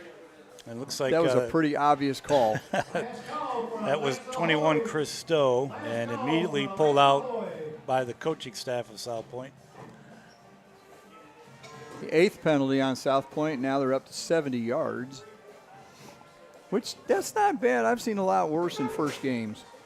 So it gives the Turner Hauser Insurance first down to Lincolnton at the South Point 49. Throw down the field for Eicher is way too far, and it falls incomplete. Well, immediately attacked the vacated spot that Crawford had at the left corner, and Eicher, who was down earlier with some cramps, looks like it's bit him again. So a game that looked like it was going pretty quick. It's kind of cramping our style here. Well done. Where's my rim shot there? I don't know. It's going for the dad joke there. I don't know if I got it, but the ones where your daughters always go, Dad. I've gotten that one many times over the years. Then they tell him, and it's like, oh, yeah, that was really funny. It's like, no, that's as bad as the garbage I was telling.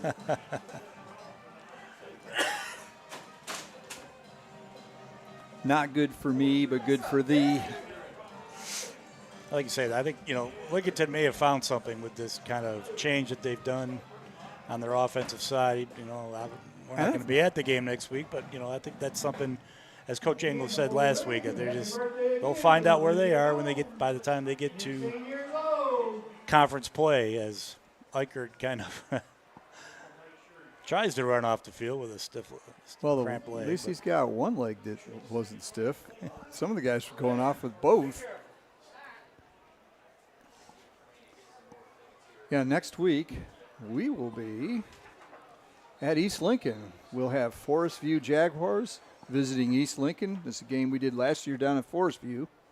Lynch back to pass, overthrows Bost on the left flank, and falls incomplete. Stops the clock with 42.6 to go. Yeah, we won't see Lincolnton until October. And we play Bandy's up at Bandy's. That's what it looks like. Yeah, we got some road trips coming up. My goodness, we're going to go to Fred T. Ford. We get mileage? We better. Then the next week we go to East Rutherford. My goodness. Packing overnight for that. That's right. We should get some hotel. Yep. Lynch rolls around to the left side, throws, incomplete, bounces off his receiver. Looked to be number 5, Hunter Hauser. And we're 34.6 with a stoppage of the clocks here and the injuries. The fourth quarter is dragging along. Yeah, I thought maybe 9:30 we'd have been out of here. We're all coming up on 9:45.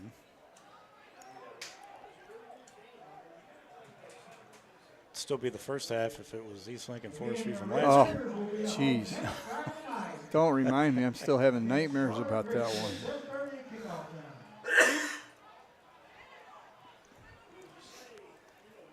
Fourth and 10.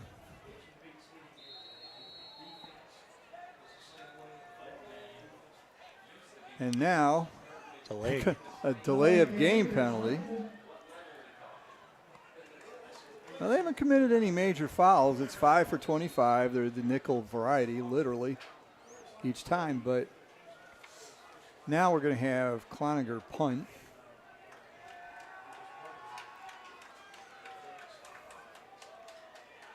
End over end kick.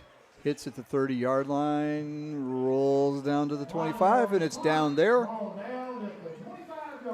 Rashad Lynch downs it there, and we're down to 15.6. One play. I would imagine the victory formation. It's like they're coming right to the ball. Yeah, I'm sure the order's already gone in, said, nope, this is it.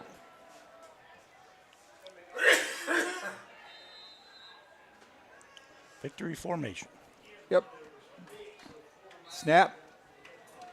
Knee. And that will be it.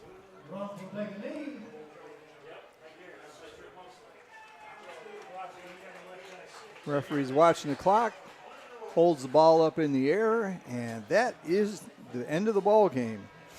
So on the First Federal Savings Bank scoreboard,